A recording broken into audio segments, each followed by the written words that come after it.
Good afternoon, ladies and gentlemen. Welcome to the E3 2019 special edition episode of the Xbox Factor podcast. I'm one of your hosts, MrBooMStickXL, live from E3. I was going to say the show floor, but I'm actually in the crib doing today's podcast. I'm really actually feel a little rusty, believe it or not. I've been doing lots of video taking, just trying to put the content together has just been madness because listen, if you've never experienced E3, the walking that comes along with it is really physical. We were out of the house for almost 13 hours yesterday. And that included, of course, the Xbox show, which we're going to talk about today, and the Bethesda conference. And by the time we got back here, it was almost 9 o'clock. So you're gone all day. It is definitely physically daunting. But, before I get into the introductions, I have to say a big thank you to someone in this community. His name is Frederick Jackson, a.k.a. the Gotham guy, who's always in the chat. He did something so amazing for me personally that I don't even think I can ever repay it. His +1 for Xbox Fan Fest unfortunately suffered an injury and had to pull out at the last minute. And he contacted me through DM on Twitter, and he asked me, do I want to be his +1 for Xbox Fan Fest? And of course, I nearly collapsed in my chair because out of all the conferences I'm going to go to, being such a big Xbox fan, that would have been amazing. And it literally was like the cherry on top of going to E3. So I was able to get into the briefing. I was like 10 rows from the front of the stage. I had the amazing opportunity to meet Aaron Greenberg, Bonnie Ross, AC Bongos. They were all amazing to talk to. And I'm going to FanFest with, of course, King David from the Iron Lords this afternoon at 6. And that's, of course, when we're going to get our swag bags. And I cannot wait to see. Supposedly, they're epic. And I cannot wait to see what this is about. But you know what? Enough of that. Let's talk about the guests that are here that continue to power this show forward. We're going to start with, of course, Zemi Games. He's an Xbox fan, true and true. He was very excited about yesterday's show. Has a lot to talk about. Some things let him down, but we're going to get into that. Zemi, welcome to today's show, dude. Thank you so much, Boom, and thank you so much for setting up this this bonus show. I can't wait to start jumping in and diving into all the fantastic things that we saw yesterday. So thank you so much, and I'm super happy to be here. Well, it's always great to have you. You definitely help the show move along, and I enjoy your company. And again, thanks for being here. And of course, So Shady, our resident Star Wars fan, pop culture extraordinaire. Welcome to the show, dude. I'm glad you could be here. Thank you, Boom. I am insanely happy to be here. Like yourself, I'm exhausted, but weirdly, I never left the damn house. I don't know how you do it, man. Walking around for 13 hours amongst a sea of humanity would certainly take it to me, dude. I was up for a very long time, had a lot of friends over. We watched the conferences. I've rewatched the conferences. I've watched the highlights again. I've watched other people's reactions, and I got to say, there's a lot of people upset. I'm not one of them, man. I'm excited. There's a lot of games coming, and I can't wait to get into it and talk about them. Yeah, I mean, look, listen, like I said, we're gonna break down exactly how much we're a little let down, how much we were excited. There is another gentleman that you know as the Welsh Gamer who will be joining us shortly. He is currently trying to get his son to sleep, and we know how kids are. Sometimes it goes easy, and sometimes, like today, it may be harder. So he's going to be jumping in as soon as he can. But you know what? I want to start with, the theater where we went to see the show was so incredibly it was done so incredibly. I'm tripping over my words. I'm so excited. The ambiance that you felt when you walked into the conference was unbelievable. The stage was so massive, and everyone was excited. And like I said, I understand there's some people, and I've been reading Twitter. I've seen people some people are really happy, some people are kind of in the middle, and some people are disappointed. And everyone, I just want to stress this, folks. It's okay to have different opinions. Not everyone has to be on the same page. That's what makes this industry so good. So, of course, when Microsoft, if you're in the camp where you felt Microsoft dropped the ball, then tell them about it. go to Twitter, tweet at Aaron Greenberg, tweet at Mike Ybarra, tweet at Phil Spencer, and say, listen, I didn't like the way this, I want to see more of this, but do it in a proper manner. Don't curse, don't scream, don't use all caps. Let them know your displeasure, or if you're in the camp where you actually enjoyed it, then go out there and tell them, hey, Bonnie, I really enjoyed the trailer we got for Halo. I'm even more excited. But again, you have to do these things in a proper manner. And if you do, listen, you'll be surprised. They might actually, retweet or even get back to you. But they opened the show with Outer Worlds, and I got to tell you, I was already excited for this game. Listen, it's the people who made Fallout, right? Come on. So we know what it's going to be about. It has that Fallout feel. It looks fantastic. I want to go to Shady because I know you like these big open world, story-driven narrative type of games. What did you think about Outer Worlds? I thought it was really good, man. I love the color coming at me on the screen and the fact that it was very alien. It was very science fiction. Like you said, it looked Fallout-ish. It's made by some of the guys that started that series, which is totally awesome. But it's like Fallout in space, which to me is the ultimate music to Shady's ears, man. I liked it a lot. I thought that the physics were looking good. There was some neat looking powers that you had. And it's going to have an enticing single player story. And for me, some like places to explore, a lot looking here to explore. And that's a big part of the game for me. I'm excited and it's coming really soon. I don't recall. Is that going into Game Pass?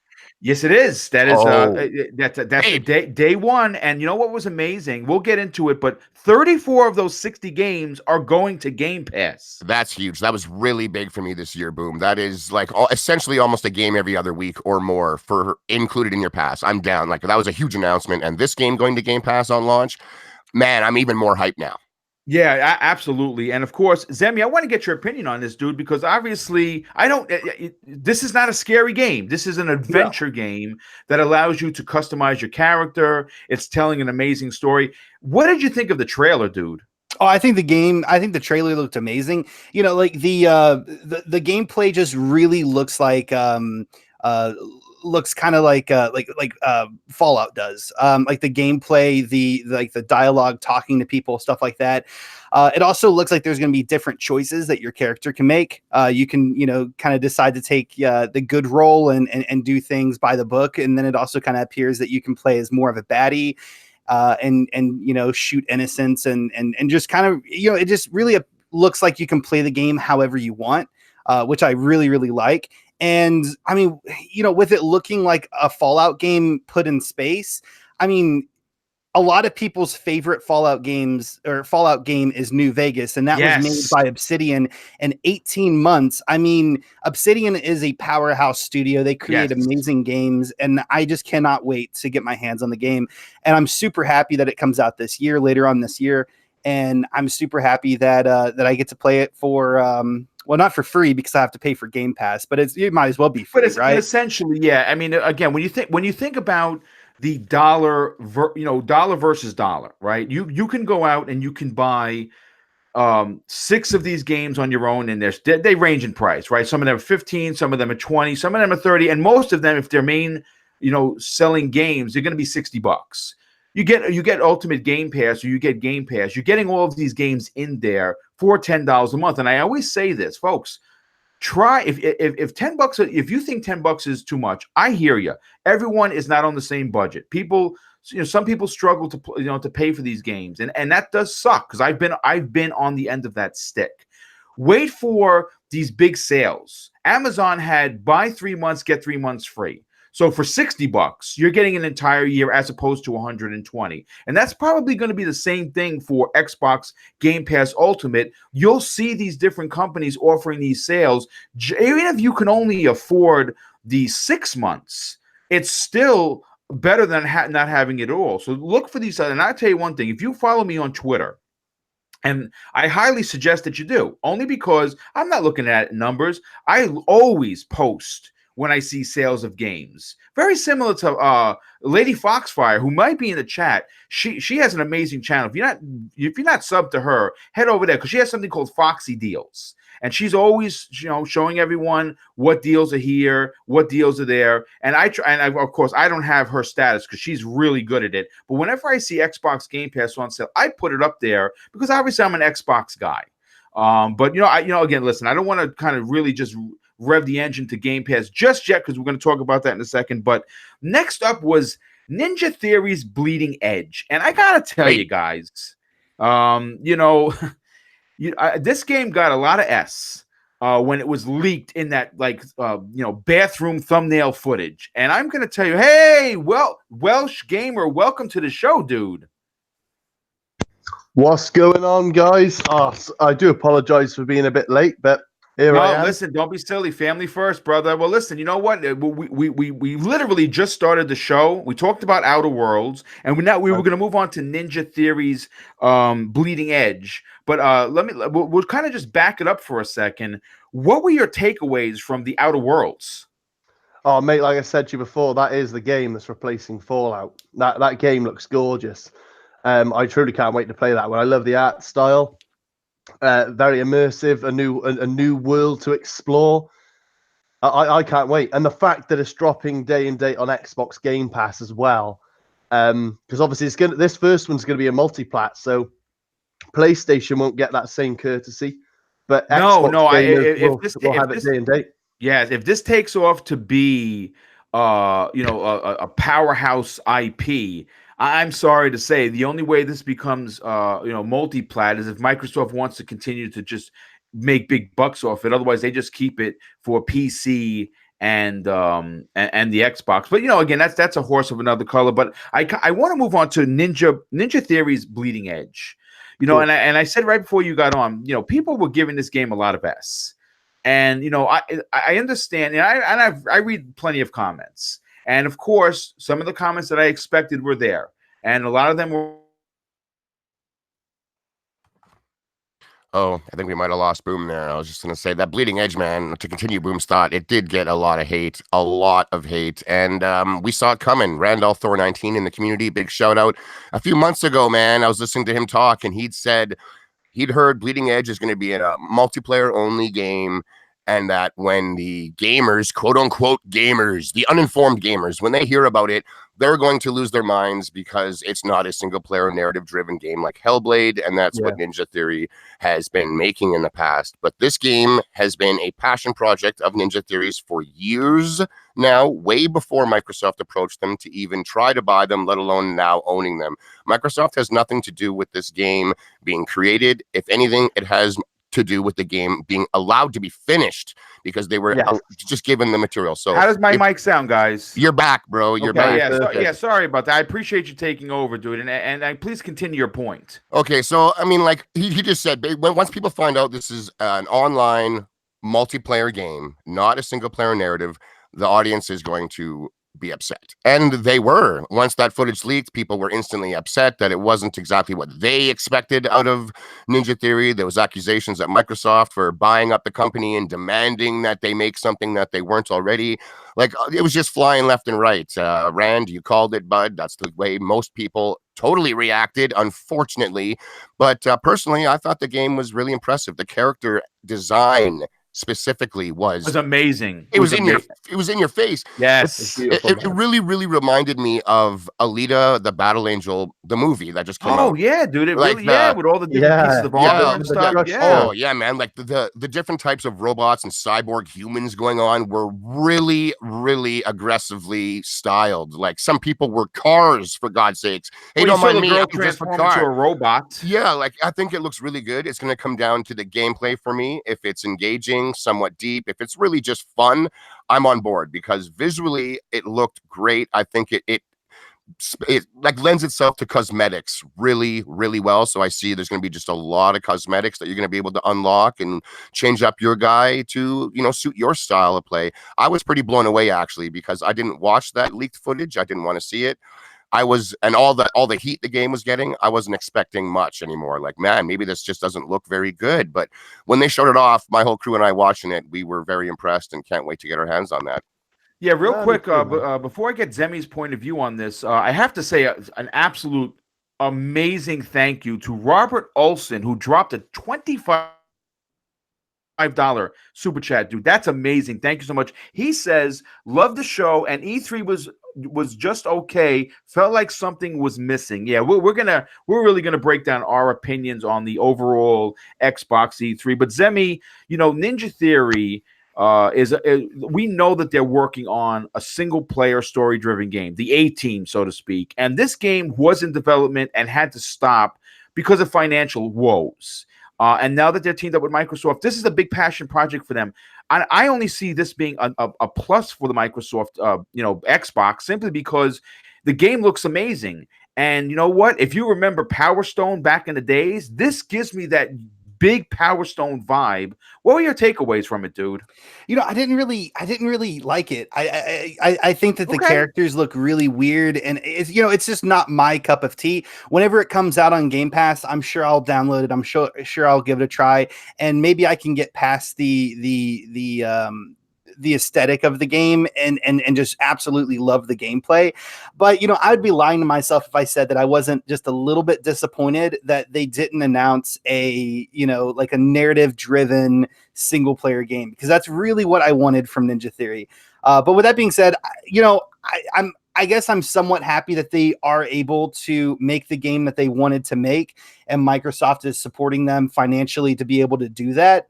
That's amazing, and that really helps show you that Microsoft is I guess trying to be a little bit more hands off as far as the actual development and creative side of these games go, at least for their newly acquired studios, which I think is fantastic and will definitely lead to a lot of amazing games. But I just I wasn't really too impressed with the game overall, but I will give it a try.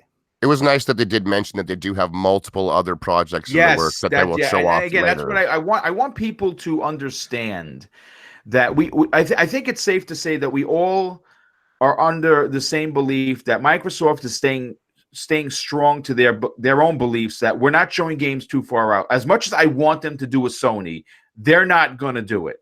So we just have to accept it that they're not going to show the game until the game is ready. And they're gun shy. We know what happened in the past. I don't know if they're ever going to get out of that, but it just is what it is. We know that, again, they said it live on the air. We're working on multiple, meaning more than just the one, projects. So let's just take a bit of a deep breath and let them work. And when the game comes out, it's going to be the Ninja Theory that we know and love. Let's just give them time to make the game. Remember, they just signed on with Microsoft last year. So, let's take a break. But Welsh Gamer, what were your takeaways from this wacky fighting game that's going to be coming out? I thought it looked very interesting. And the general consensus that I seem to be hearing on my Twitter timeline, comment sections and videos, and people who've put their thoughts out there is I was expecting something a little bit more serious, a little bit more single player story narrative driven, blah, blah, blah, blah, blah. But that's the thing. This proves to me that Ninja Theory is a very diverse developer. This proves that they aren't one dimensional. They're not going to just stick to the single player only games. They can do those. For a fact they might do a Hellblade sequel or just a whole new IP in general at the line, another single player story driven narrative game. But the fact that they've gone out and done this, I think it looks very good, and the art style's cool. It looks interesting. 4v4 melee combat. There's not very many games doing that. I was unfortunate to have come across the leak by accident via Twitter. But I was still nonetheless. I started to watch. Yeah. I was still very happy though. I was still very happy with what I saw on that stage. I thought it looked very clean. It looked a bit like Sea of Thieves and Cyberpunk had a baby. Yeah, good point. And then they just started going ham with it on each other, boxing in a big street space. It looked really cool. And I'll say this as well, something to keep in mind. When Xbox acquired Ninja Theory, it wasn't because of Hellblade. It was because of another project. The game that they're working on that we don't know about. Yes, that is correct. That's a great point, dude. But I'm wondering, while they've come out and said that they have multiple dream projects under their sleeve that they are just ready for the green light to go ham on, but obviously they weren't offered that opportunity before they had the acquisition with Microsoft. I'm wondering if this is one of those said games that Microsoft saw behind the scenes and was like, wow, like we need this on our system. You need to make this happen. Here's the check. How many zeros do you want? Get this shit done. And based on what I've seen on Twitter as well, Jez Corden has been saying that every single person who's had their hands on that game has been absolutely blown away by it. Nice. Yeah, I'm going to actually get a chance to play today at FanFest. Awesome. Well, I look forward to hearing your opinion. They're allowing to take video, so I'm gonna see if I can get some video recorded. I'm gonna put it up on the site as soon as I get back this evening. But before we move on to the next topic, I just have to say a real big thank you to Smitty Smith with the outrageous $10 super chat. And I'm going to read what he had to say. He says, "Hello everyone, welcome back, Boom. I just don't understand why people want to box Ninja Theory into one genre. I say let the creativity fly." That's right. Dude, that's a great point. Hey, it wasn't long ago that people were losing it, that the Coalition is making Gears and 343 is making Halo and Turn 10 makes Forza. Let these guys stretch their wings. Yes. They didn't go to university to make Forza. They didn't go to university to make Gears. I know people are saying that. And Shady, I'm going to stop you there. I'm going to stop you there with just this one response. Are you ready? Lay it on me. Round of applause for Shady. Thank you, sir. Yeah, we gotta let these devs do what they want. Let them be creative. Let them try something different. So we're not just given the proverbial Call of Duty year in and year out by the same company forever. That's not what we're all looking for here. And really quick on Bleeding Edge, guys. Before Game Pass was a thing, this game would have interested me, but I would have been reluctant to buy it because it needs an online community to flourish. And it seems like the kind of game that is just niche enough that it might not have had one if it was a $60 title and that was the only way you could play it. But because of the way Game Pass is now, and because millions and millions of people are using that service, there will be a healthy online, especially at the beginning, for people to get in and really try. We're not going to be sitting in lobbies forever waiting for matches to start because it just didn't appeal to everyone to plop down $60. Game Pass is not there to save games. It's there to give them the opportunity to truly shine. That's right. And let more than just the gamers that, are financially able to buy everything, check it out. This isn't your big AAA, obvious, well-known title. It's going to have its issues trying to get noticed. Game Pass makes that a thing. I love it. This game is going to flourish because of that. And I'm even more excited for the game because I know that there's going to be people playing and I can fight them. So there's that. Yeah, no, listen, before we move on to the next possible game of the year 2020, I have to say a thank you to JD Gamer for the outstanding $5 super chat. He says, rumor has it that MS is doing VR, and in an interview, Ninja Theory mentioned VR. What do you think about that, Boom, Welsh, and crew? You know what? We'll bring that up at the back end. I'm going to say this, JD. First of all, I love the idea, okay? Second of all, we know that Phil Spencer came out and said until it's wireless, until it's not a big weighty thing on your head, they'll do it. But they're going to use someone else's. And look what Oculus just released, right? The one that doesn't have any wires, the one that doesn't need any connections other than a Wi-Fi connection, and it comes with everything for $400. Or if you can go crazy and get the extra RAM and pay the $500. So that we're going to talk about that in a second. But when I said Game of the Year 2020, I know Cyberpunk is coming out in 2020, and it's probably going to be Game of the Year or Game of the Universe, Game of the Century, Game of our lives. But Ori and the Will of the Wisps blew my effing mind, folks. Yeah. Now, I was, again, fortunate enough to be sitting in the seats with again, when you're home and you're watching Star Wars and you're like, wow, that's great.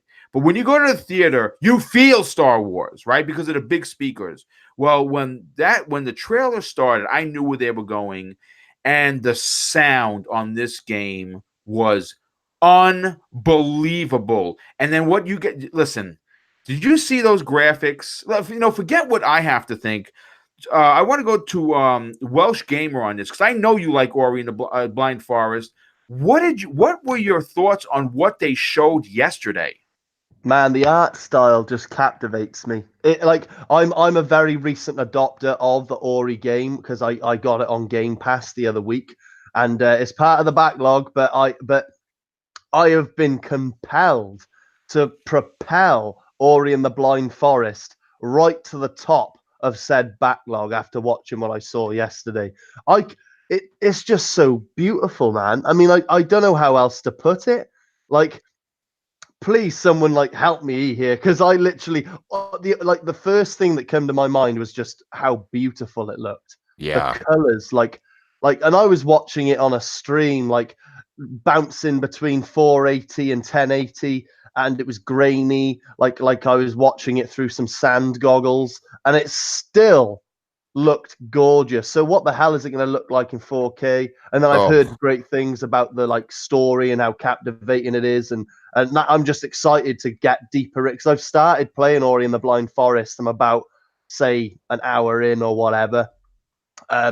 And the start alone was very touching. So I so think that's why I good. put it back down. So, but this is captivating. This is captivating as hell, and it is like literally forced me to want to finish Blind Forest ASAP because I cannot wait to play Ori and the Will and the Wisp. It looks Yeah, absolutely it's stunning. absolutely stunning.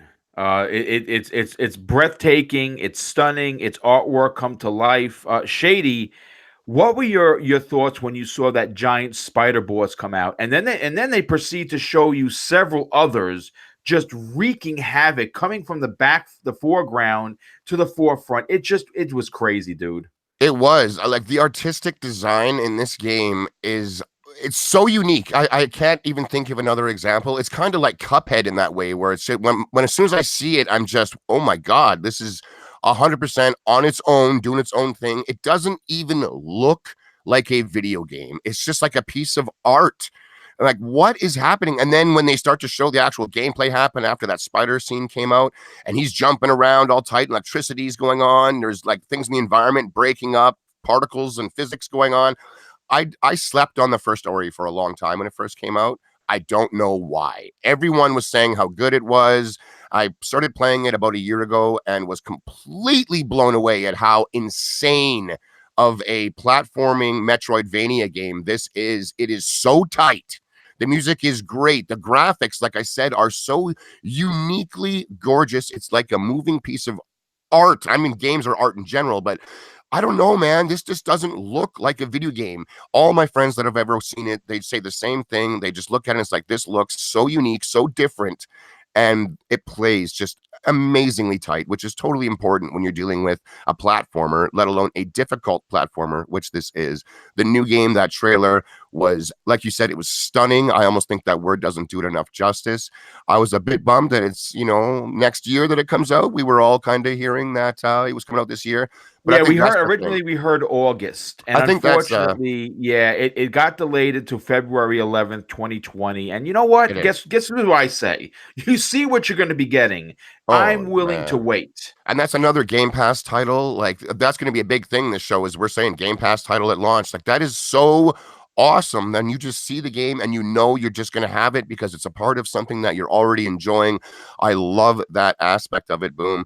And I was going to say, like, the disappointment, I think so much disappointment out there for this specific show of E3 is coming from people's own expectations, their own assumptions, their own what they heard in rumors and all that other stuff. It's like, stop assuming, stop expecting, and just go and see what they want to show you, and you'd be less disappointed, I think, instead of going in all puffed up. I walk in to watch these shows as hyped as I can humanly get, knowing that there's no way in hell they're ever going to meet what I'm hoping to see overall. But I'm a gamer. I want to see video games coming that I can play sooner than later.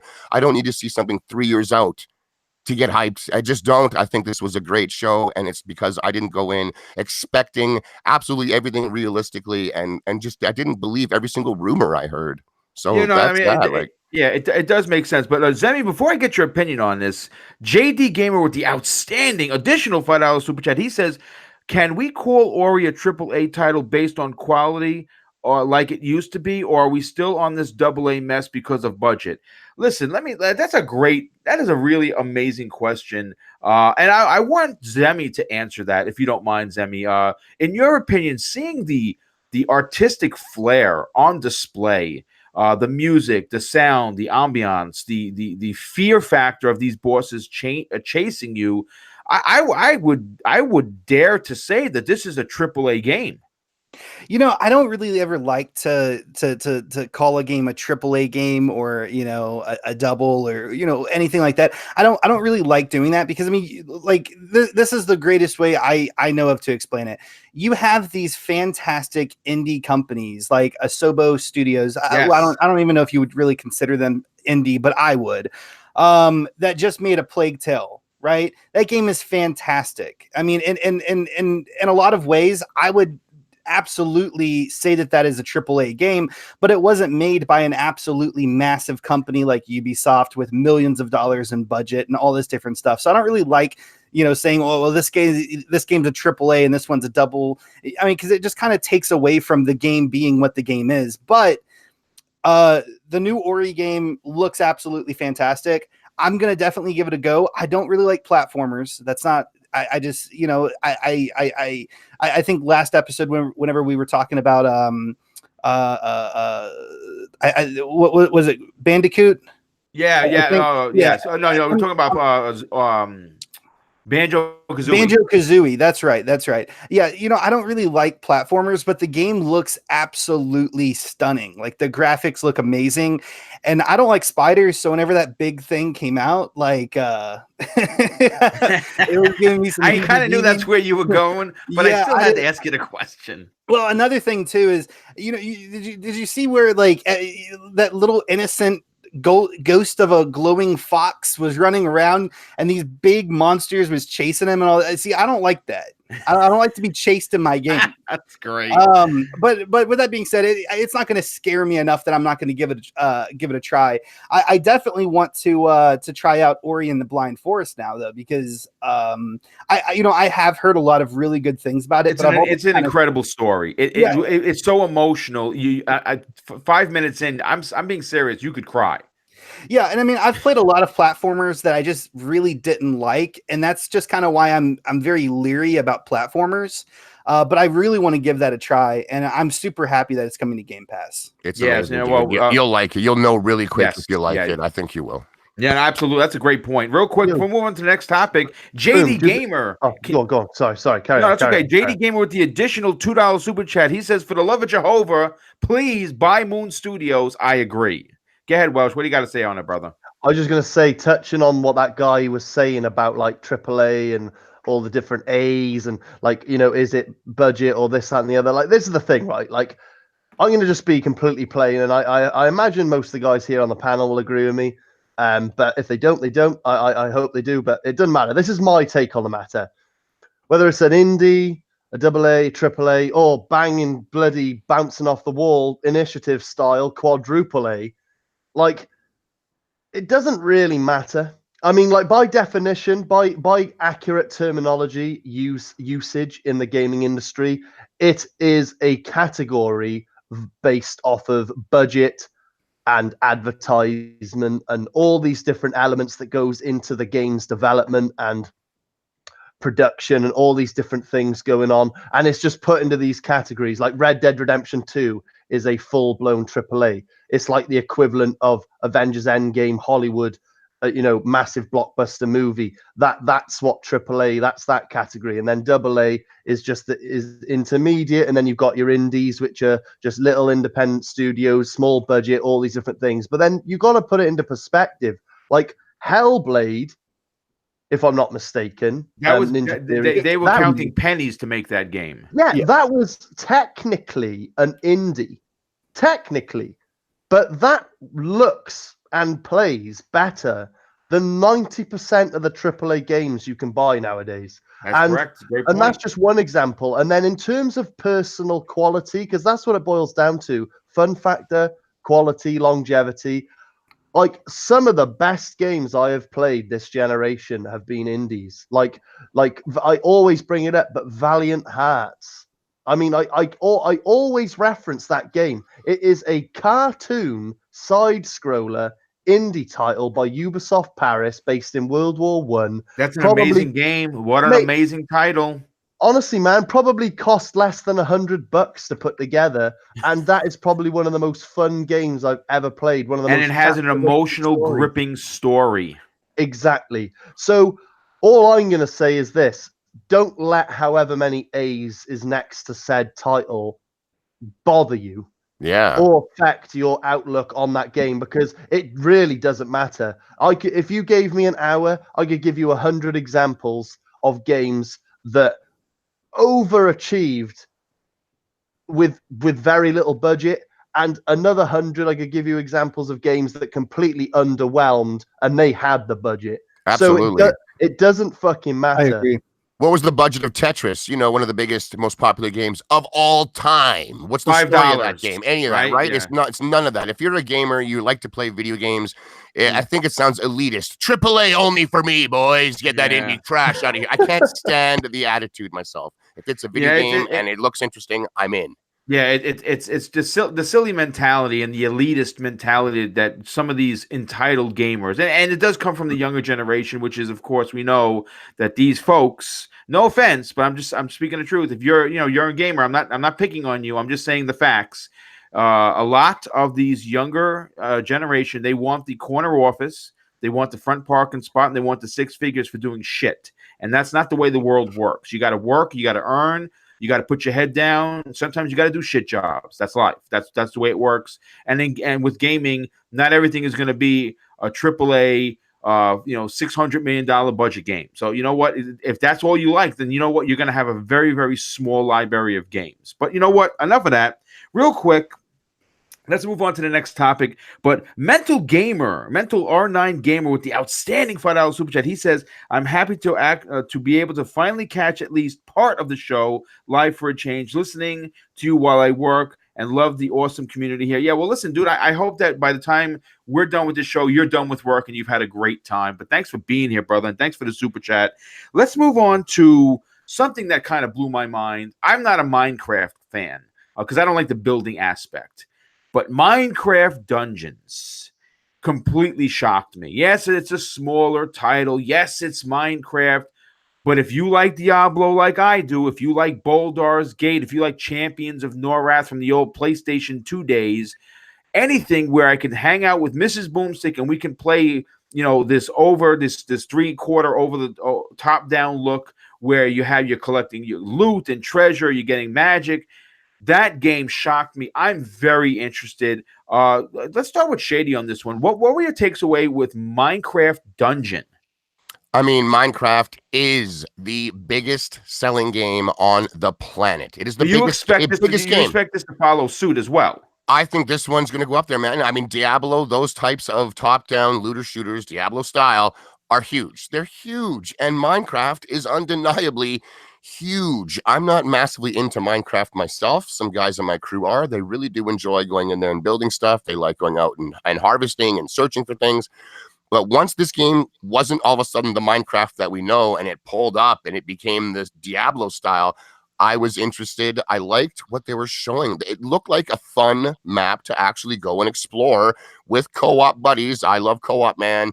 And it's fine. Again, it's not realistic graphics, obviously. And that's not all I play. I play video games. I think the Minecraft graphics have a very nice charm to them. I enjoy Lego as a child when I was growing up. I still enjoy Lego as a grown-up. I'm a Toys R Us kid, damn it. I'm never growing up. But I like that kind of stuff. There's a charm to it. There's a certain allure to it. Not everything has to try and simulate reality at all times. And I really liked what I saw. We were all really hyped to try it out. And of course, again, Game Pass game. Can't wait to check it out with all my buddies. We all have Game Pass. It's going to be awesome. I look forward to it. Yeah, it's going to be good, dude. I think it's going to shock a lot of people. But more importantly, this is a game that's going to sell. People are going to want to play this game. The kids are going to want to play this game. Right. And if I'm going a little crazy here, they may actually, release this on. What would you release it on? You Everything, every device. Switch. Oh, yeah. And they make money hand over fist because, Switch is on the go. Yeah. You can play with your buddies. I know it's going to be interesting. Zemi, I want to get your opinion on this, dude. What were your takeaways from Minecraft Dungeon? I mean, are you a Minecraft kind of a dude, or this was like, eh? I like some Minecraft. Minecraft is one of those games that I'll play and for like 2 weeks straight, and then I won't want to touch it for like another 6 months. That's just kind of how that game works for me. I absolutely love Minecraft, the ability to like build houses and stuff like that. It's kind of like adult Legos in a way. is what I've referred to it a lot. I really like Minecraft.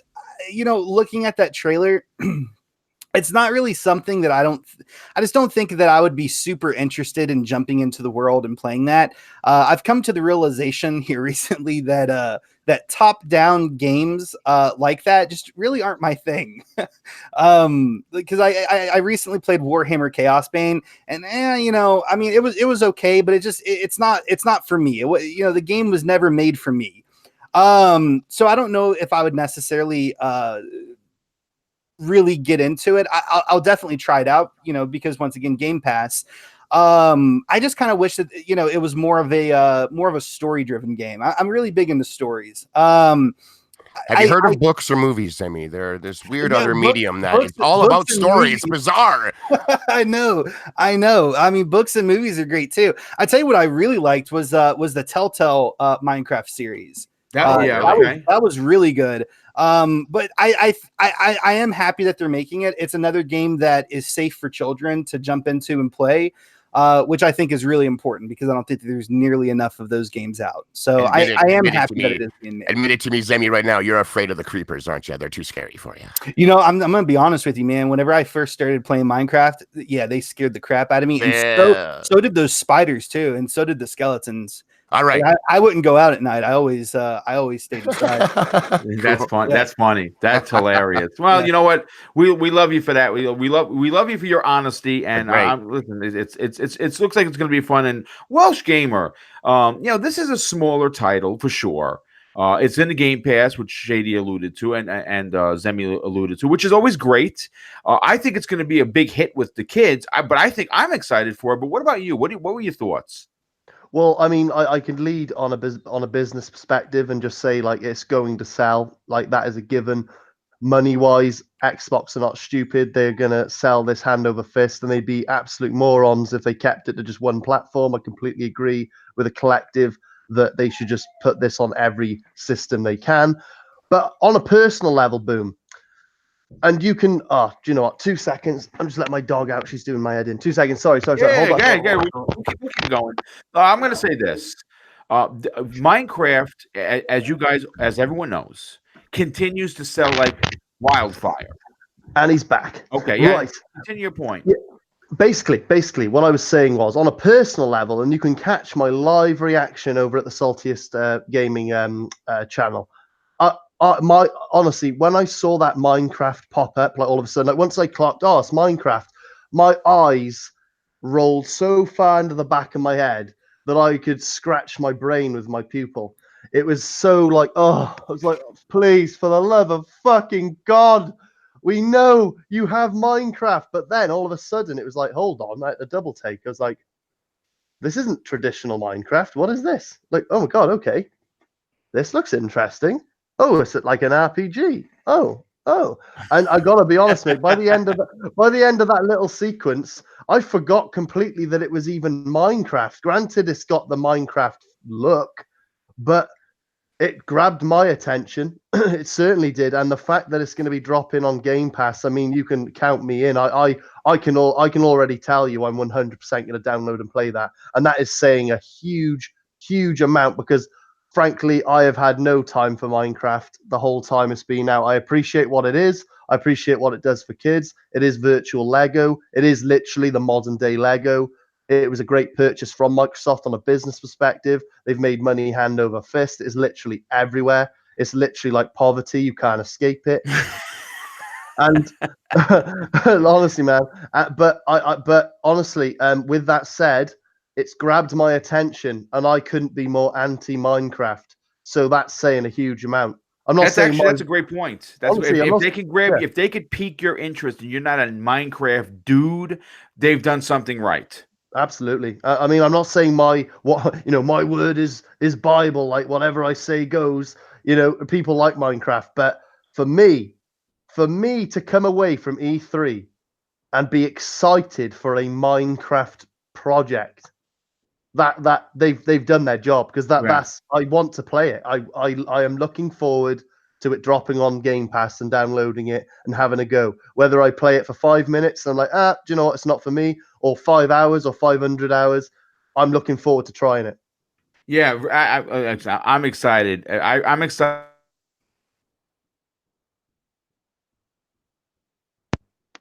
Hello? I think his microphone cut out again. Nah, yeah, well, everyone in the chat, put a 1 if you think you're going to give it a go, you're going to give it a solid try, whether you like Minecraft or not. Or 2, nah, hard pass, not interested. It's Minecraft, fuck it. So 1 if you're going to give it a blast, and number 2 if you're not going to try it at all. Boom, do we have you back, sir? Nope, he's gone. Okay then. Right, okay, we got a cluster of 1s. Seems a lot of people are eager to try it. I'm just wondering, put a 3 if you're an individual who absolutely does not have any time for Minecraft like myself, but this game caught your interest, just to distinguish the two. So put a 3 down if you are not a Minecraft fan whatsoever, but you actually are looking forward to playing this. Because I'm going to put a 3. That is definitely for me. No, honestly, man, I'm telling you, you couldn't find a bigger hater of Minecraft than myself, but that's caught my attention, man. I can't. Do you think that they're gonna put it on mobile? Oh, I can see it. Yeah, I think they are. I mean, it's going to have Absolutely. xCloud, right? So xCloud's going to any device. So technically, every game is going to mobile, if Yeah. you will, under that moniker. If we don't have Boom back, how about we move it from this Minecraft? Why don't we take it into the Blair Witch Project? No, let's not go there. Let's not go there, man. Huh? Zemmy's gonna I thought that was insane. It came literally out of nowhere. I had no idea it was Blair Witch until the very end when they had the camera focused on the one person in the corner of that basement. And then I just kind of threw it out there to my crew. Is this a Blair Witch game? And then, the camera that we were watching zoomed out of the forest and it had that symbol. And my one buddy is a Blair Witch fanatic. He loved that movie when it first came out way back, and he lost it. He was just like, oh my God, we need it. And once again, that is another Game Pass day and date launch title. I'm excited, man. At first, for a couple seconds, I thought it was almost an Alan Wake game because of the way the character was dressed. Like he had that hoodie on and he just looked almost like Alan Wake. You're back, Boom. Welcome You're back. We're I really want to apologize. This is trying to do this from another place that's not my studio, which of course is not a big studio, is very, very difficult. And yes, I want to continue. Please continue with Blair Witch, because obviously Zemmy was not gonna. He's not gonna want to. Well, he'll talk, but he's not gonna have any opinion on it. I'm gonna say this. I was sitting in the theater, and guess what? I got to meet Colt Eastwood in person. That's and cool. I got to tell you, he's a gentleman. I got him and his wife. He brought his wife to E3. She's lovely. He was great to talk to. And when I saw this, guys, girls, everybody, I got goosebumps. I thought we were seeing Alan Wake. Yeah, me too. I thought we were seeing Alan Wake. I was so excited.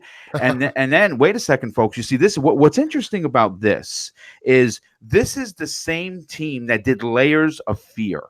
Okay, so they're good at horror. But what's great about this is a different type of game coming to the Xbox that we've all wanted, right? I mean, like, haven't we been asking for a story-driven, narrative-themed type of game? Well, guess what? We're getting it, and it's going into Game Pass day and date. Absolutely. Like, not only did I think for a bit that it was an Alan Wake game, I also kind of thought it was almost like an Outlast game, because of when he pulled out the camera, I'm like, oh, it's going to be one of those games where you're on the run. You're being chased. You're not doing the fighting. And I thought it might have been an Outlast, an Alan Wake, and then right at the end, it showed that it was Blair Witch, and I thought that was completely out of nowhere. It looks really good, actually. Like, I'm interested, and my God, I cannot hit that launching on Game Pass day one enough. That is so awesome. I'm excited.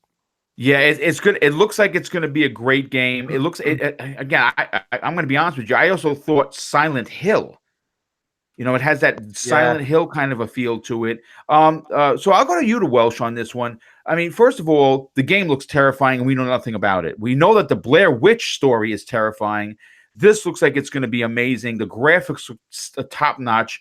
And again, folks, in Game Pass day and date, I think that is such a big, important thing. What were your thoughts on this, dude?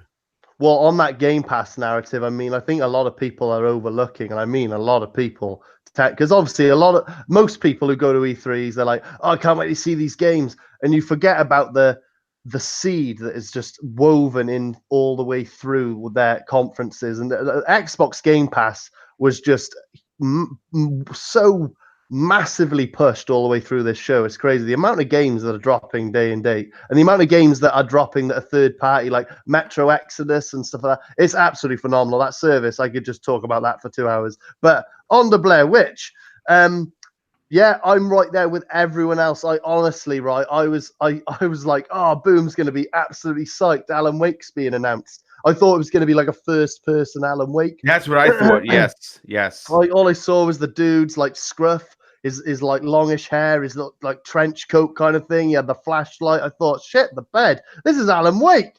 And then all of a sudden, boom! At the very end, it was like Blair Witch. And I did think, I was like, do you know what? That is very interesting. That is very interesting indeed, because when you think of the horror genre, you've got The Thing. That's a classic.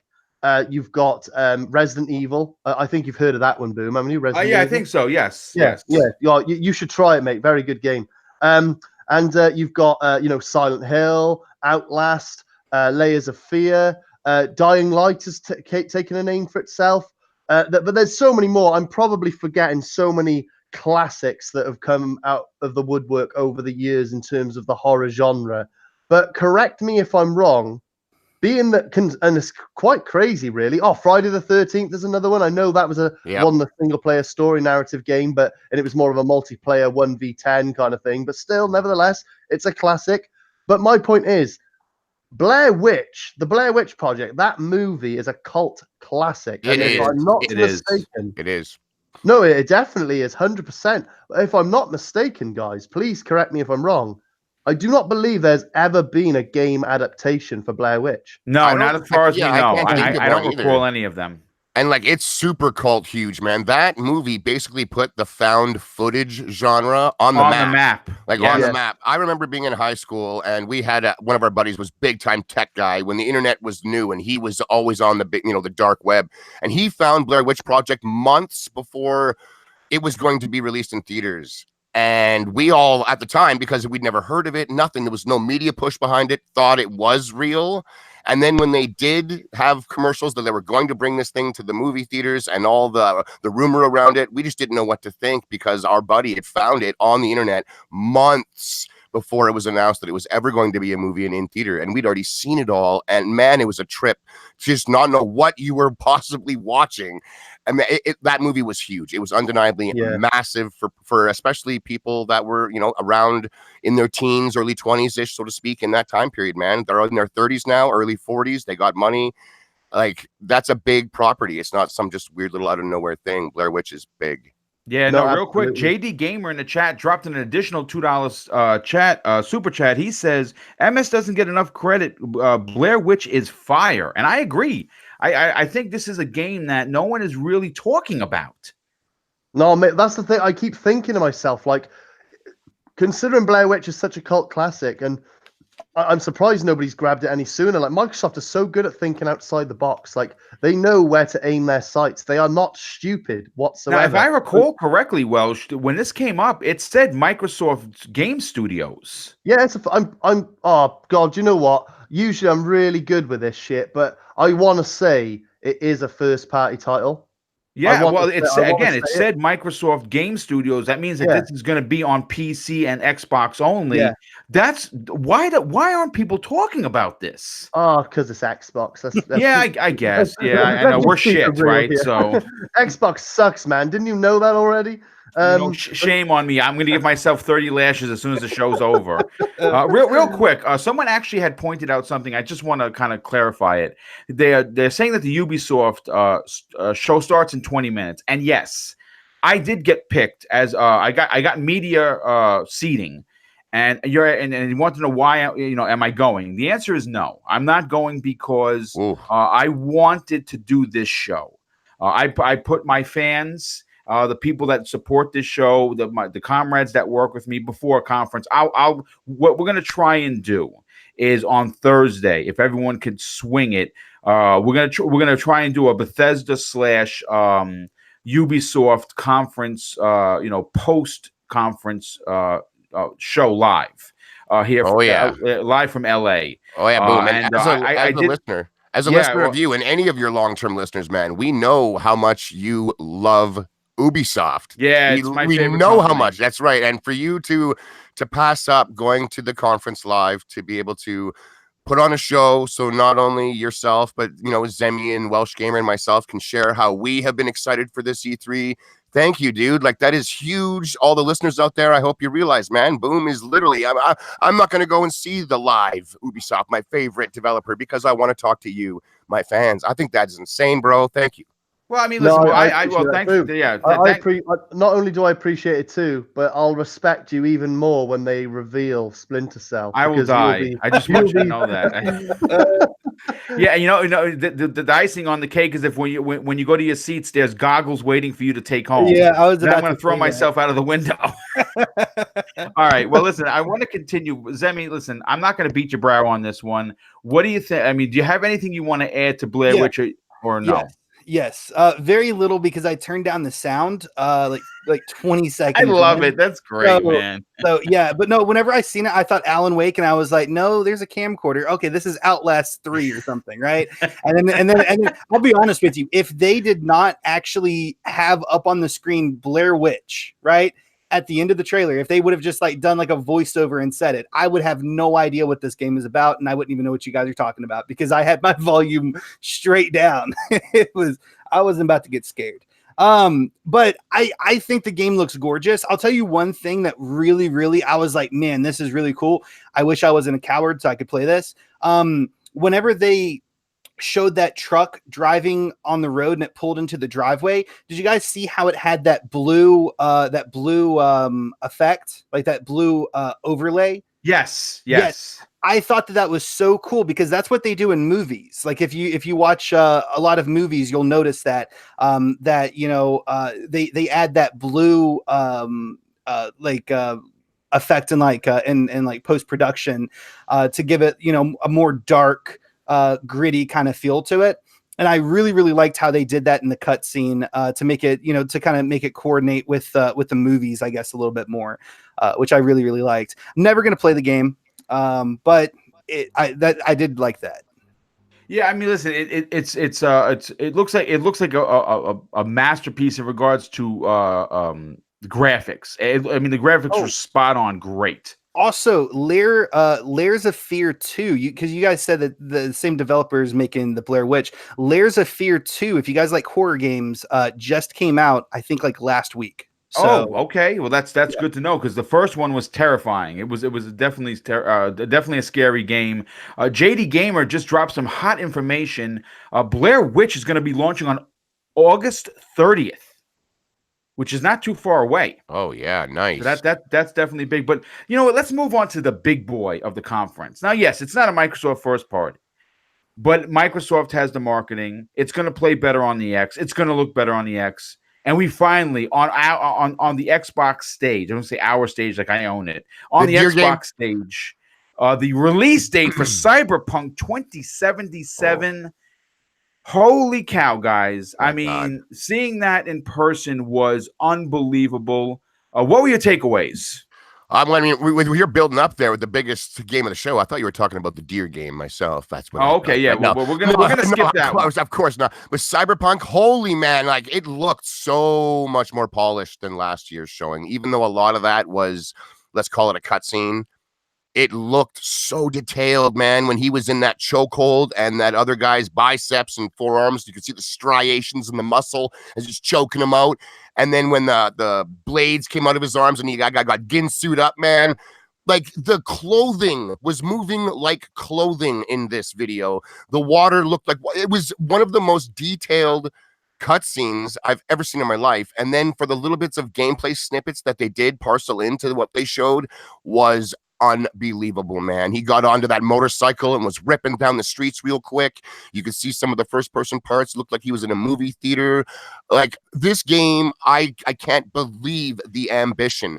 And they've shown the 2 trailers, and there were shocking moments, like main characters that we thought would maybe be with us along for the ride for 100+ hours are already dead. I don't know what to say about it. Like I thought it was shocking, just as story from the 2 trailers. I'm so pulled into this. I am so excited for this. Keanu fucking Reeves, man. Listen, the crowd went crazy They when went he came out. nuts.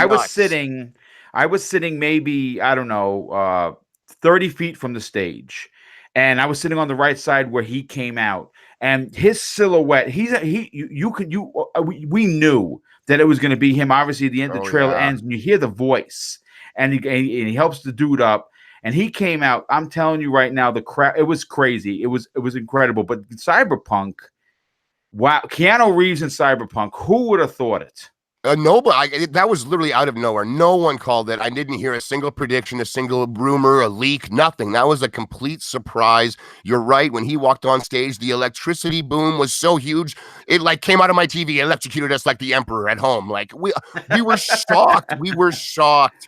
It looks so good. This game, my God, like I think it's going to be virtually impossible for it to meet what my imagination is doing right now when I see what they've shown. It is absolutely insane. I hope to the gaming God, RNGesus, all hail, that we get to see the behind the scenes footage that like the media types are seeing again this year. I hope they don't make us wait long. I need to see how much they've done in this year, because what they showed was such a step above even just the last year's footage, in my opinion. This game, man, it's like a new standard. Quadruple A. I'm saying it right here. This is that's a great point. That's real quadruple A game I think we've ever seen. Like holy, and it's coming out. What was it? March? Yes. Yeah, that's fine. It's early 2020. And that's fine. I think we did a little bit of time with our holiday games before Cyberpunk takes over my damn life, because it's going to. Holy cow, it looks good. Hype is that's all I gotta say. Woo. Zemi, I want to go to you next on this. What were your takeaways? I mean, the polish on this trailer. Yes, of course, I understand it's CG, but I think what we're witnessing is something amazing. It's probably going to be game of the year, whatever year it comes out, and I don't think anything is going to beat it. What were your thoughts on what they showed?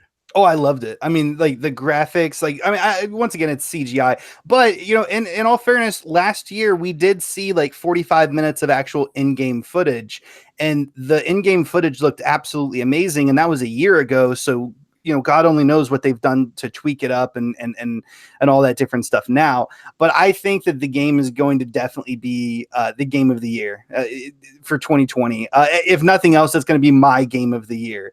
I'm so excited about this game. If this game, for some reason, I don't even want to say it. You know, I'm not even going to say that it's not going to be good. But if it was, I mean, I think gamers around the world should riot, like burn couches in the street. I mean, riot, because the game just absolutely looks amazing. I don't think that there's really any possibility of the game not being good. CD Projekt Red is making it. They blew The Witcher out of the water, in my opinion. The gameplay looks amazing. The cutscenes look amazing. The story looks absolutely fantastic. I mean, this Cyberpunk 2077 is literally every single thing that I want in a video game. And so I'm super excited about it. I'm beyond words, and I can't wait. I'm also, you know, I kind of called it. I think Shady also kind of called it as well, because he was in agreement with me that we would. Well, I said May of 2020, and it ends up being April, which is right. It was April. Yeah, it's April. So I was 1 month away, but I was pretty close. Yeah, and that's a great point. Yeah, I remember you saying that, and you know, kudos to you, dude. Listen, April's going to be a good year for that game. No one's going to want to release around it. There's no doubt. A lot of my other predictions were absolutely wrong, but this one was right, and that's all I care about. Well, listen, it's a game you're looking forward to, and of course, I really want it. Finished this topic off, Welsh. I know you're excited for this game. What were your thoughts on what they showed at this year's E3? Well, that's the thing, Boom. I have shown pretty much next to no excitement for this game at all. I mean, even that gameplay from last year, I'll be honest, it put me to sleep. I know people are going to be like, what the fuck? I can see all the boos and the L's thrown at me in the chats already, but I'm just being real. I've been very open and honest. Like, I have, considering The Witcher 3 is like my favorite game of like this whole generation by bar none, and CD Projekt Red, in my opinion, is up there, if not just that bit better than Rockstar. I see big things in their future. I see them making some of the best games ever. I have been very, very hard to convert, if you will, with regards to Cyberpunk. I've wanted to like it. I've wanted to get behind it, but I just couldn't get behind it until last night. Oh, Literally. man. Woo. Literally, I'm not joking. Honestly, I'm not joking. I was worried.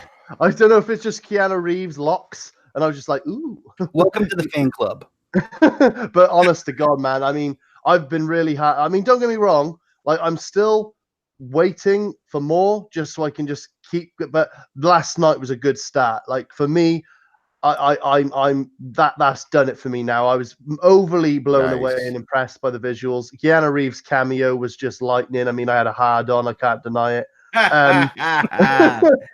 It was just outstanding. And like me and Salty was saying last night with our live reaction, oh man, it was just it's magic. It really is magic. Like my favorite my favorite industry, that is gaming. My passion, my favorite entertainment medium. Like, and the fact that they've got like a Hollywood actor in there, you've got some big blockbuster actors showing up in games like Death Stranding, a few showing up in Red Dead 2. You had Littlefinger and Iceman from X-Men and Quantum Break, and now you've got fucking Keanu motherfucking Reeves. Yeah. Oh my God, showing up in Cyberpunk. I mean, that amongst all of that, like whole CGI cutscene and whatever, the graphics, like you said about the all the bloody detail and the muscles, the hair on the arms, the metal like running through the cheekbones and the prosthetic limbs and shit like that. Honestly, I got to be honest, I've been very hard to be converted. It has not excited me one iota, but that trailer yesterday and that Keanu Reeves made you a cameo, fan, basically, what you're saying. yeah, it's made me more inclined to be like, I can see now why everyone's so hyped about this game. Sweet. And I'm excited. I'm truly excited. All I will say though, and this is a question for anyone in the chat to answer, because fuck me, it's confusing. But like, how reckless are people in the year 2077? Every fucker has a prosthetic limb. Like, you'd want to know have what it is? them. You'd want them, I think. You'd want them. Yeah. Like, there's a lot of backstory to the Deus Ex games where people that, you know, had prosthetic arms because of accidents all of a sudden were able to work jobs that people that have regular arms can't. So you had guys with regular arms going to the doctor being like, cut these things off. I want the sweet Model 6 that just came out. I can lift 9 million pounds with that. I want it. So I think that's why is people are actually seeking it out, because it's benefits, it's style, it's a look, a whole bunch of things, man. I want to say real quick, respect to Keanu Reeves for not pretending to be a hardcore video gamer. He was like, they approached me. They said they've got this thing with a whole bunch of branching stories and choice and everything. I've never heard of anything like that before, but I was interested. I like that. He wasn't instantly like, I grew up playing video games and I love them. And he tries to drop a couple of, you know. So basically, he wasn't a poser, is what you're saying. That's right. He wasn't a poser at all. He just full on admitted, like, I'd never heard of this kind of stuff. Things that went like that. I just thought it was cool, and I wanted to hear more. Like, I've been kudos for that, man. I don't like when these Hollywood types come in and just pander, and pretend that they're a legitimate gamer, and within 5 seconds you see right through it. I can't stand that. Well, the is the fact that, like, he doesn't need to be a gamer. Like, he's just doing his job. He's a paid actor. Exactly. Great point. He's acting a role. Okay, it's not a movie, it's a game, but that's the future now. Like me and Salty was saying yesterday, like, like gaming, movies, books, music as separate entities are more now than ever before and moving forward, morphing into one another. You've got George R. Martin, the person who wrote the novels for Game of Thrones, now helping writing and developing Japanese games. Like, what's going on here? Yeah, like, well, I mean, both medias do kind of go hand in hand, because obviously the cinematic and use of imagery to tell a story without even saying a word They are blending. But I want to move on to the next topic, guys, because we only have an hour left of the show, and I say only an hour. We're gonna pack this 60 minutes with so many games. You're not gonna know what you're gonna do. But I have to be out of here by 2 because I'm going to FanFest. And I got to make sure we get over there. Where we're staying in California, it's an hour and 15 car ride to the LA where Microsoft's holding this. So we got to make sure we get there to sign in. But Battletoads was there, surprised a lot of people. I thought it was going. Listen, I'm not going to sit here and say I'm disappointed. I'm excited for the game. I didn't think it was going to be a cartoony kind of a game. I thought it was going to be like 3D models on like a 2D background, more similar to the serious. old school style. What they did, just more modern. Yes, yeah. I mean, listen, I obviously I was gonna say I was gonna buy it, but it's gonna be in Game Pass, which we're gonna talk about in a hot second. The style is interesting. It's a cartoon-esque style. Obviously it's gonna have 3-player co-op as well as couch co-op, which is big. And I'll start with Shady on this one. I mean, you're an old school cat like me. I mean, are you excited for what they're doing with Battletoads? I am excited for Battletoads. I really liked that game growing up. I absolutely loved the music. I loved the graphics. I liked those beat 'em ups, those like Double Dragon, Final Fight type games as well in my teens. So Battletoads was big for me. It was huge for me, actually. And I called Battletoads even just being revealed last year at E3. And I knew it was coming, man. The Battletoads were in Ready Player One in the middle of the screen 3 different times. The E3 before even last E3, Phil Spencer had a Battletoads shirt on. Like they've been teasing us this for years. But what really, really brought it home that it was coming for sure was the fact that Battletoads showed up in that Ready Player One. They're not that nostalgic for that many people to be showing up center screen, in my opinion, on a big movie that way. That is an ad. That's a secret subliminal commercial. Real. And I saw the Battletoads coming, and here they are. Yes, they're not 3D modeled. Yes, it's not a giant AAA experience. Battletoads never was. I like that it is a beat 'em up that has those nostalgia levels where you're on the little Zoom bike and stuff like that. I like that. At first, the cartoon style, I wasn't surprised by it. When they did tease it last E3, they did have cartoon graphics with the tongue coming in and licking the thing off quick, and they did say it was going to be hand-drawn animation. So I was expecting that, but maybe not the look that they gave us. Each of the Toads didn't look the way that I would have made them look, but after watching the trailer again, I think again there's a certain charm to them. I like how they do have a lot of their powers that the Battletoads had. So when you're finishing off a combo, his fist turns into a giant anvil or an axe, or when he's doing a windmill kick, it turns into a chain ball and stuff like that. They have a lot of that going on from what I've seen. Your Toad powers are in full effect here. I think it's got some good comedy. The color was vibrant. There looked like there was a lot of different enemies. I mean, couch co-op, I hope it's over the online co-op as well. I hope I can play with buddies on Xbox Live, not just couch co-op. But again, another Game Pass title. I'm really excited to play this game. I'm not expecting the entire world from it. It's just a little side-scrolling beat-em-up coin-op back from the past that's going to make me feel like I'm 16 again for a week or two, and then I can move on. But I'm hyped to play it.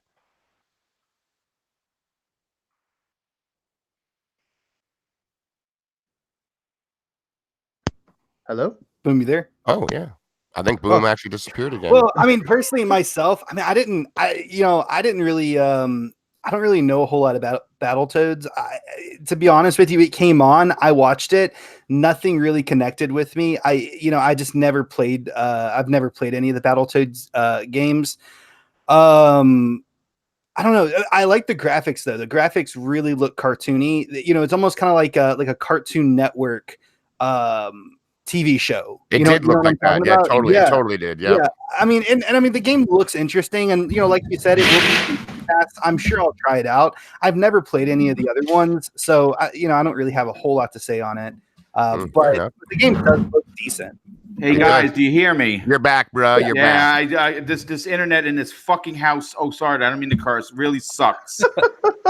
And I literally just picked up my laptop and the mic. I ran outside to see if the connection works. Continue on with your point, dude. Oh, I'm finished. And the human spider in the chat, I think it's coming to Game Pass. So if you have Game Pass, you'll be able to play it. I don't think it will be just free to play. That's right. I mean, even when they sell it, it's going to be like less than $20. It'll be a $20 title, which is totally fine. I put in easily $40+ just in the arcade version in my teens when I had no money. So you know, hey, if you as an adult, All you right, can guys, I'm back. together Sorry about that. $20 for Battletoads. I don't know what to tell you. See, I If it didn't even interests play you, it. it interests you. If it doesn't, it doesn't. That's that. So Yeah, how about I you, mean, Welsh? look, Are you into it or what? What's that? Oh, sorry, Boom. Do you want to speak about? No. Go Battletoads? ahead. Continue with your point. Well, mate, honestly, I've got no history with Battletoads. I do remember playing it, like, you know, when I was very young. I couldn't tell you anything about it. So going into this as someone like, no, I'm going into this with an open mind in the sense, like, as if it's like a brand new IP. I've never heard of Battletoads before. I'm not comparing it to any of its previous, like, in iterations. It looks cool. It looks really cool. And the fact that it's all hand drawn as well. I love reminding myself of that because, like, the detail, like to take that amount of time on a game, like that's just another level. On this, like that's what I mean. It takes me back to that conversation of like indie versus AA versus AAA versus quadruple A. It's like no AAA studio is putting in that kind of work. Like it might not look like a Red Dead 2. But mark my words, the blood, sweat, and tears that have gone into that, the same way the blood, sweat, and tears that went into Cuphead, you will be hard pressed to find a developer with that level of dedication when it comes to a game's development. So for that reason alone, and not to mention that art style looks cool as fuck. It looks like an old school cartoon, like Invader Zim or something like that on Cartoon Network. I am looking forward to that game. I mean, is it going to be game of the year? Is it going to be the most mind metal thing ever? Maybe not. Maybe it will. Maybe for the individual. But for me, based off of everything I just said and the fact that they're hand drawing everything and it just looks like an old school cartoon and a little beat 'em up and it's going to be day and date on Xbox Game Pass, man, count me in. My only gripe is for the fans of Battletoads who've been crying out for a Battletoads, because like I said, I'm not a fan. I'm going into this like it's a new project. I've never heard of it in my life. But for the fans who've been diehard crying out for a Battletoads for years, ever since Phil put on the Battletoads top back in E3 2014, I think they should have shown a bit more gameplay. But for me, I was content, I was happy, and I'm very excited. Alrighty, how about you, Boom? I heard a lot of clanging, a lot of banging. I think he's running around outside with his laptop pointed in the air, looking for a signal, boys. Boom, you So- there, buddy? What were you gonna say, Shady? Oh, nothing. I was just gonna say, what's the next game we're gonna hit up? If it's You want to talk about Halo Infinite? No, that's too early to be talking about Halo Infinite, bro. That'll be Oh, is it okay? I mean, we're talking about Gears before we be talking about Halo Infinite. All Come right, on. let's talk about some Gears. Actually, let's talk about that 12 minutes. Did you guys 12 see minutes. that? That was cool. That was a That neat was perspective, right? fantastic. Yeah. That was with that top-down camera, and it looked like you were you lived out 12 minutes of a life and then somehow rebooted it or something. Like that was really mysterious. I don't know what's going on. But I think it looks really neat. And once again, Game Pass launch title. I mean, hello. It's cool. That was a neat little indie there, man. So what I'm kind of curious about is, do you think it's going to be a game that's actually scripted out that you will automatically make mistakes? Or do you think it's going to be a game that you have to play through multiple 12-minute periods or whatever to figure out where you're making your mistake to correct it? I think it'll be one of those. It's going to be a lot of trial and error, similar to the way Outer Wilds is right now. Like you can't go and play Outer Wilds and beat it within that first sun exploding rotation. It's not possible. You're going to have to keep playing it and picking up on different things.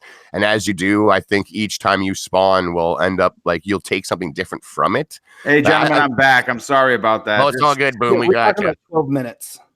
Yeah, what a nightmare. But what were we talking about? We still talking about Battletoads? We moved on from Battletoads and we're just quickly dropping into that indie game 12 minutes and just let's talk about that. Yeah, that looked amazing. Game. Groundhog Day-esque, even Outer Wilds-esque on their kind of expect you to replay the same chunk a bunch and maybe it alters and changes each iteration depending on what your choices have been or something.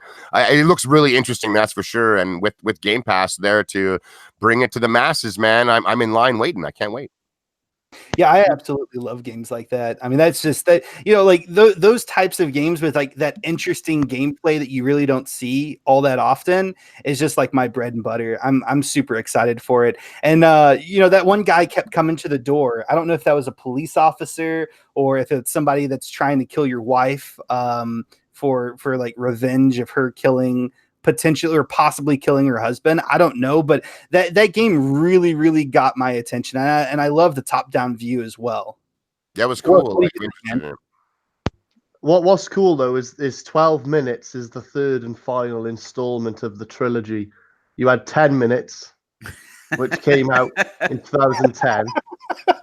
What? Stop! Are you serious? Yeah, yeah. Are you What, are you know that? no? No, this is all news to me, bro. Oh, yeah, 10 minutes came out in 2010. 11 minutes came out, like 2014, and this is 12 minutes. So, basically, like the first game, it only lasted 10 minutes, and then the second one only lasted 11, and this one I'm pretty sure is going to last 12 minutes. You don't think you're repeating it? You think it's literally 12 minutes and the credits roll? Yeah, I think so. Oh wow, that's pretty interesting. That's a real artistic take on playability. But I'd say how much they sell that for. My God, $1. I'm not gonna lie, guys. I'm completely trolling you all. Oh, okay, you got me, bro. You really did get us good. That's what? Good. You can't trust anyone that lives in London. That's what we're learning. You did it. You killed it. Oh, you got me, Zebby. You got me. I think it looks very interesting, though. I love the top down. It was very amped. It got my blood pressure going. I was like, whoa, what the shit? What the fuck's going on? And then all of a sudden, just when the guy kicks the door down, he's like about to bloody tie up his missus and kill her or whatever, or rape her. I don't know what he's going to do. Like in the next flash, they're cuddling up on the sofa watching bloody X Factor or Britain's Got Talent or something. I'm like, what the hell's going on here? Like, honestly, it put me in limbo, man. To say I'm interested is an understatement. Yeah, I mean, look, I'm going to say this. I hate when the world turns into this snobbish kind of gamer that if it's not a $60 billion game, it's not good enough for me. Exactly. And I think that's a big problem. It's a huge problem. Would you agree with that, Shady? Yeah, man, it's a massive problem. Absolutely a huge problem. Like being old school gamers, we didn't have this type of AAA insanity budgeted games back on the Nintendo and the Super Nintendo and Genesis. Like the AAA stuff there was like the Mario Brothers and stuff, which stands out amongst its peers. But today, I mean, I think people just expect way too much, man. If you're having fun with the game, it's a good game. Simple as that. I love going to Tetris. It's as simple as it gets. It's one of the biggest games in the world, one of the most popular games of all time. It's bar none one of the most fun puzzle games I've ever played, if not the most. It's just so good, and it doesn't need all this story and flair and jazz and billion-dollar budgets and DLC and stuff to make it that way. It just is because it is. And yeah, I don't like how it's too much of this the story-driven everything today. This Hollywood seeping in. It's fine here and there. There's a market for it, but it's not. Doesn't need to be applied to every single video game. It's nuts. No, you know what? And you're absolutely correct. Real quick, More Cloud Tech USA in the chat says entitlement is destroying gaming, and then that's that could be a whole podcast on itself of how people are just pushing their nose up in the air to something that's a smaller game, and in essence missing out on some fantastic smaller titles that tell really big stories in a small package. But I want to we on this show we are notorious for talking about Xbox Game Pass, and for a lot of reasons. It is the greatest value in gaming. The amount of titles that are in there right now are nearing 200. They just announced Xbox Game Pass for PC. They dropped some massive new content for Game Pass at E3 for Xbox One in the form of Metro Exodus, Batman Arkham Knight, Hollow Knight. Yeah, Hollow Knight, and the Handsome Collection with new DLC for Borderlands 2. That's a prequel story to Borderlands 3, all for free in Game Pass. But you know what? We know the value of Game Pass, but I want to take it to a different or another level that some people in the chat may or may not know. Now you've heard of Game Pass Ultimate. So you say, well, what is it? What am I getting, Boom, out of this? Well, we know that you're getting the already 200 games in your regular Game Pass. We know you're getting Xbox Live Gold. They've now confirmed that you're getting 100 PC games, but that's not where this value ends. And I want to remind people. Okay, now you know that when a game like Halo comes out or a game like Gears of War, there's your standard $60 edition. It's going to be in there. And then there's that $100 edition that has you playing the game 4 days before, get you some extra skins, get you some DLC content. Well, folks, I'm here to tell you, and this has been confirmed, that the $100 edition is going to be in Game Pass Ultimate day and date, meaning that you're going to be able to play this game 4 days for everyone as if you spent $100. Now, that's big. Now, Shady, you answered first, so I want to go to you. How big of a deal is this? That was a really big announcement. I would like to see that come into play with all of Microsoft first parties. Where I think it's going to moving forward. It's going to be with all of them. That's right. You get the new Ultimate Forza package in there. Like all their big packaged games will go into the Ultimate version of Game Pass, so you don't even have to buy their DLC anymore. You can just get it included in your subscription. It's amazing. I know when they first announced the Game Pass Ultimate a little while ago, and it was $15 a month, and people were, that's not good enough, you're only saving $20 a year, yada yada. That was before the PC Game Pass had been announced as well. That is over 100 games that are different than the Game Pass on console. They are PC run games. They're totally different titles, so you have access to that. You have your gold and you have your Game Pass on console. And then right now during a promotion, you can upgrade all of your remaining months of either gold or Game Pass into months of Xbox Game Pass Ultimate. And this is an insane deal. It's for $1, and it'll transfer all of your remaining memberships into the Ultimate Pass for what you have up to 3 years banked. Now, as an example, if you have 3 months of gold and 3 months of Game Pass right now banked up, and you spend $1 to change that into an Xbox Game Pass Ultimate subscription, you will have 7 months. You'll have the 6 months you have banked, 3 of each, plus the 1 month that you're subscribing to for $1. So you'll have 7 months of Ultimate until they're looking for anything else again. Now, up here in Canada, Ultimate is $17 a month. That's $220 a year for me to be a Game Pass Ultimate member up in Canada. Because of this deal with the upgrade everything you have for $1, I went and I bought 3 years of Xbox Live Gold for $210 because it's $70 a year Canadian up here. So $210, and I am getting almost $700 worth of subscription. I have Ultimate for 3 years now, which costs $220 a year, and I got it for $70 a year because of this little promotion they have going. So bulk up on 3 years of gold, everybody. Find it for as cheap as you can. Get as much gold as you can for 3 years, 36 months, and then go into the promotion and upgrade that all to a Game Pass Ultimate membership, and you'll have 36 months of Ultimate. It is an absolutely insane savings right now. This deal is bar none the best in gaming. It's nuts. Hundreds and hundreds of dollars for a third of the cost. You gotta check it out. Like I've done it. My roommate's done it. My brother has done it. A couple other guys I've seen in the community, Randall Thor 19 specifically, I know, was tweeting out that he's already done it and got his 36 months. This is a big thing, guys. So check it out.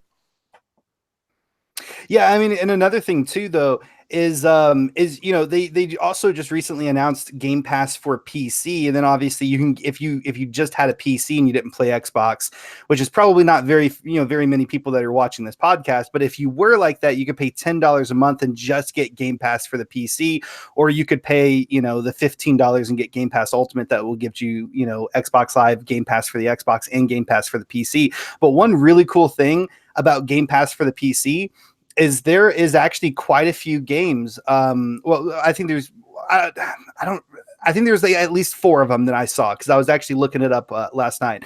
But Imperator Rome, which is like a grand strategy game made by Paradox, is a PC only game, and I've actually really wanted to play that game for a very, very long time. So I'm super excited that Game Pass PC is a thing. It's still in beta right now, but it is. Yep. I think they said in August it's going to come out for everyone. I think you have to be a Windows insider currently right now. I think so. You do to be need a able to Windows use 10. Like you do need to play it on a PC. Right. Game Pass Yes. PC Yeah. is certainly Yeah. for the PC. And like I'll give you guys even easier math for the American audience. Obviously, the American audience is gonna be way bigger than the Canadian audience. It's costing you guys $180 a year to subscribe to Game Pass Ultimate at $15 a month. It's $180 a year, or because of this promotion, you can go and buy a year of gold for $60 and have that upgraded for a year. It upgrades itself to a year of the Ultimate. Like it is insane. You're basically saving 66% by doing this right now. And it's a one-time thing. Once you've done this, your profile won't be allowed to get an Ultimate subscription for $1 again. This is how they do it. So get as much gold as you guys can, because once you pay $1, it triples the value of your gold subscription. It includes both Game Passes and gold. It's an amazing deal right now. The best deal in gaming, and if you don't think so, I don't know how better it can be explained. That was an amazing explanation and a real simple breakdown for numbers. And you know how we all like numbers. If you are a gamer on the budget, this is the best deal going, especially if you are a gamer who plays on both PC and Xbox. I'll tell you Yeah. another thing that I really like about it as well is it combines all the memberships in one, because, before Ultimate came out, I paid for my things monthly just because it's easier, and it's harder to save up $60 or $120 to buy a year of Xbox Live Gold or Game Pass or whatever. I'm poor, right? So I would have 2 things coming out of my checking account that I'd have to keep track of, and now I only have 1 thing coming out of my checking account. And now I would virtually have 3 things with Game Pass for the PC, and now I only have 1 thing coming out of the checking account. So also from that point of view, it's also really, really convenient because everything is bundled together, and you only have that 1 charge coming through your bank account each month. Yeah, it's definitely worth the buck. The Welsh gamer, you and I are always talking about this. You're a big fan of it. What are your opinions on this Ultimate deal? Is it literally sorry, I just I just shit my missus out then. Obviously, I've been listening for like 10 minutes. Then I've gone, sorry, Lev, I do apologize. Is this bound to the PC and Xbox owners? Is this literally, because I don't know the full extent, I'll be perfectly honest. Oh, well, they're separate services, but if you buy the Ultimate Game Pass bundle, you get everything in one shot for $15 a month. Covered on both platforms. Yes, which is remarkable. Yes. With Ultimate.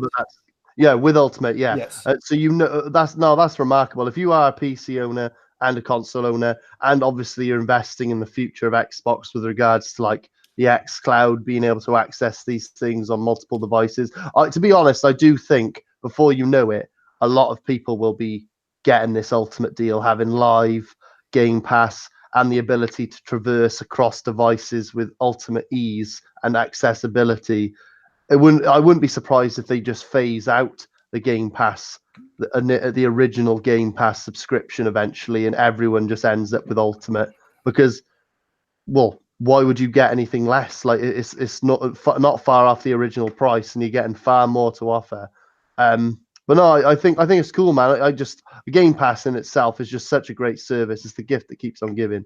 It's cool that they are still building on that, and for people who own multiple platforms, and for the PC market who want to invest in Xbox, it gives them that option just to keep their bank statements a little bit more friendly. No, mate, I think it's great. I think it's really good. It's gamer friendly, user friendly, and Xbox should give themselves a tap on the back. But I'll be honest, I haven't been keeping tabs on it all that much. I kind of zoned out with that bit on the E3, because I'm not a PC. I don't own a PC, so it didn't really affect me. But to say it's not a good deal would be naive as fuck.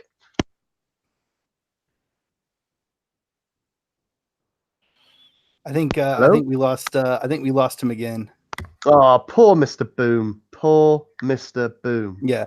I mean, Yeah, go on, carry I on. just really like the Game Pass for the PC because it really seems like they're going to be adding a lot of exclusive PC games. Games that are only on PC and probably possibly will never come to the Xbox. It seems like they will be adding a lot more of those. That to could the be service, good. It could be good, but I mean, which really adds the value to the PC players who that's all that they play. You know it what could. I mean? Like PC is a different beast than console. I mean, pirating is a thing over there. Humble Bundle's a thing. You're getting dozen games for Yeah. $2.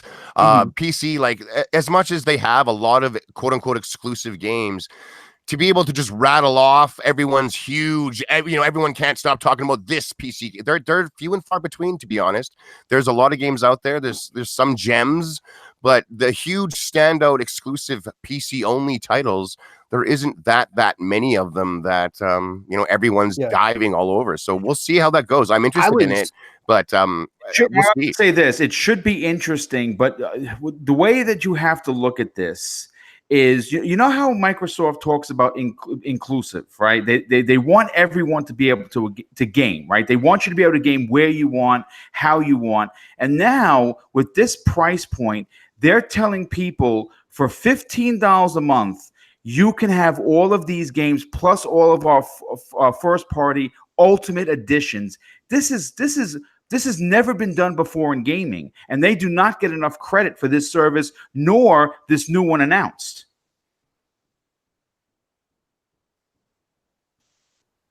No, I agree. They don't.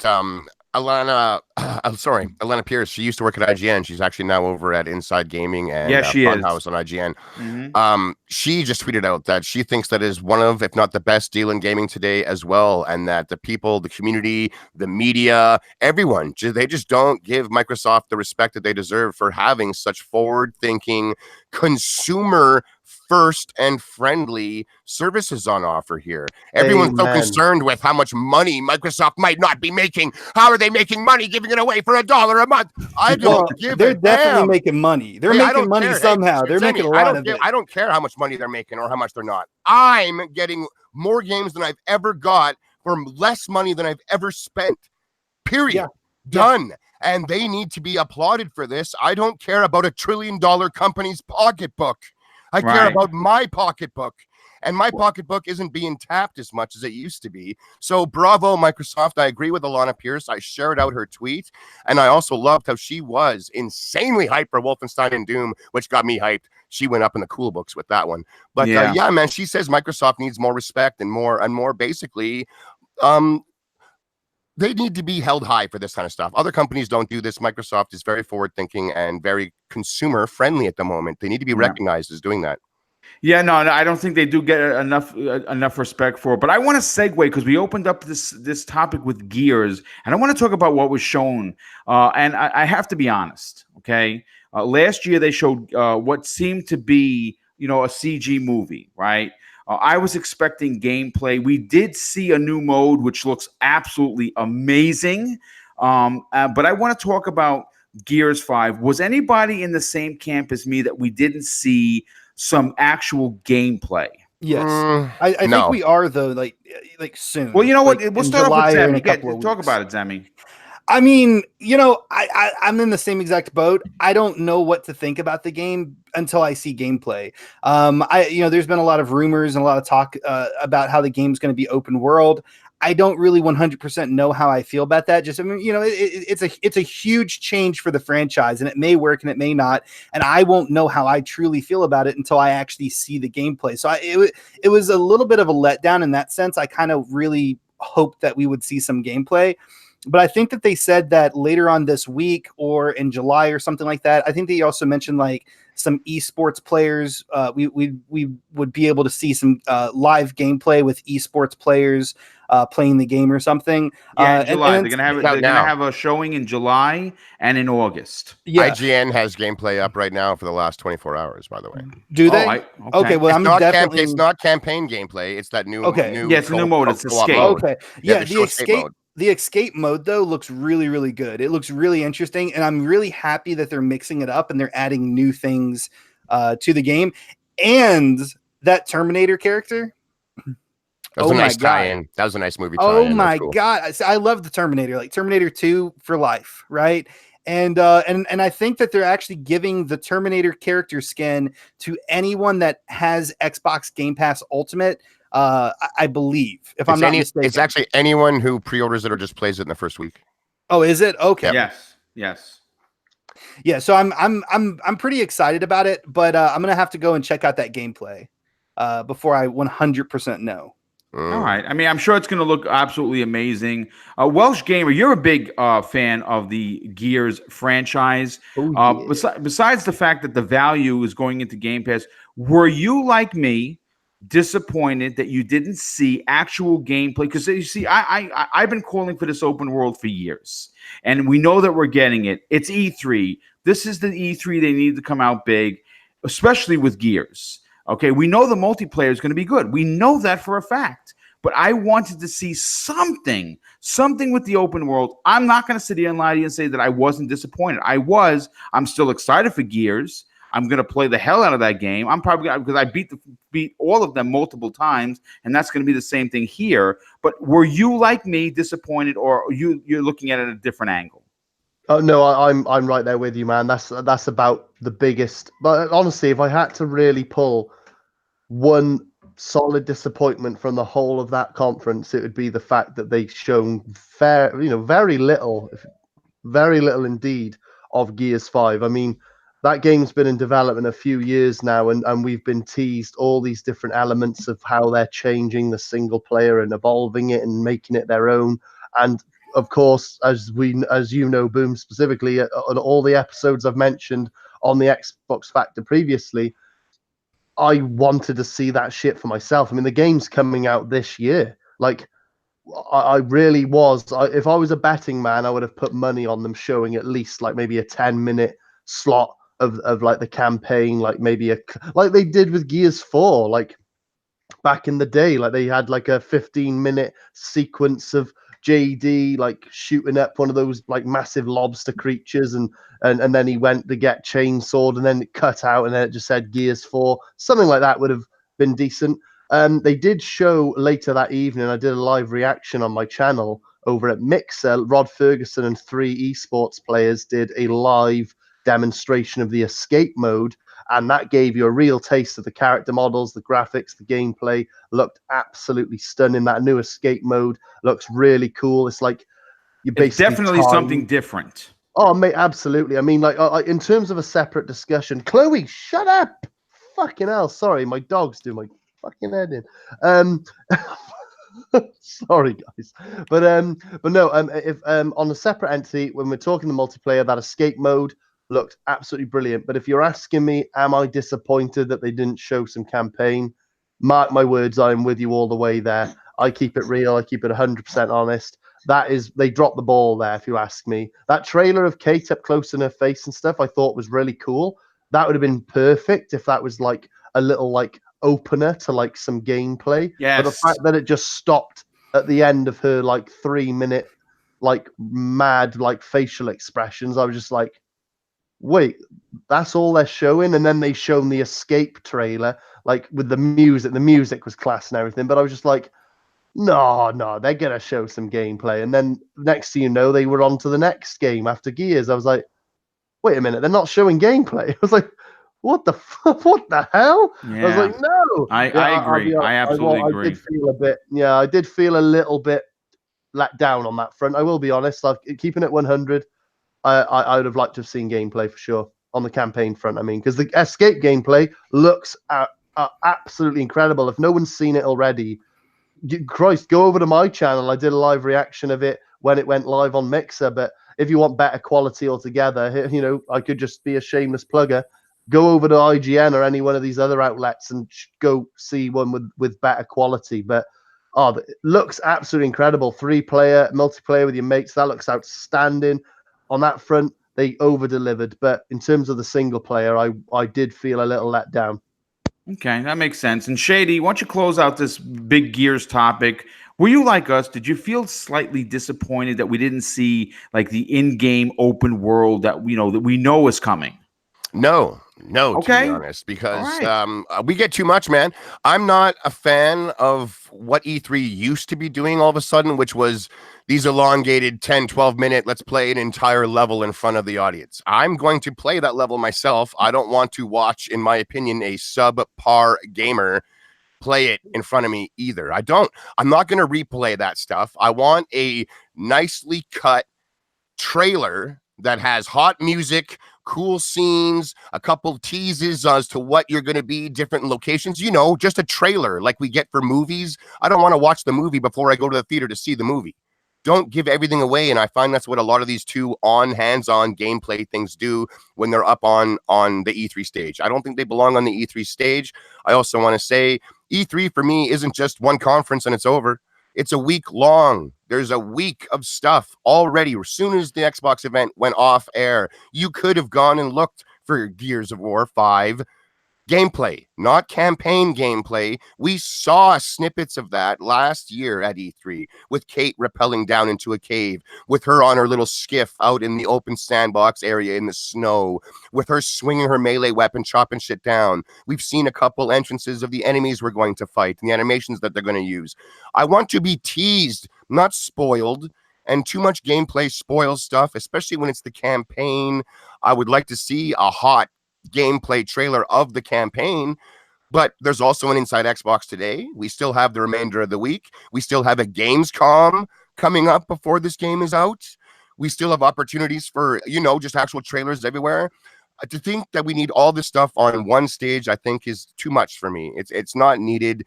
Get in there, make your moment, whet people's appetites, get them interested, and then get out and bring out another new game.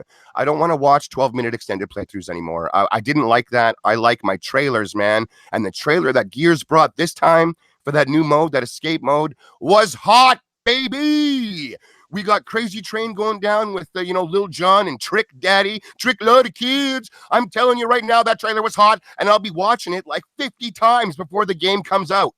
That's going to do its job for me and my hype level and the people that I speak with and get them hyped for Gears way more than any gameplay trailer would have ever done for me personally.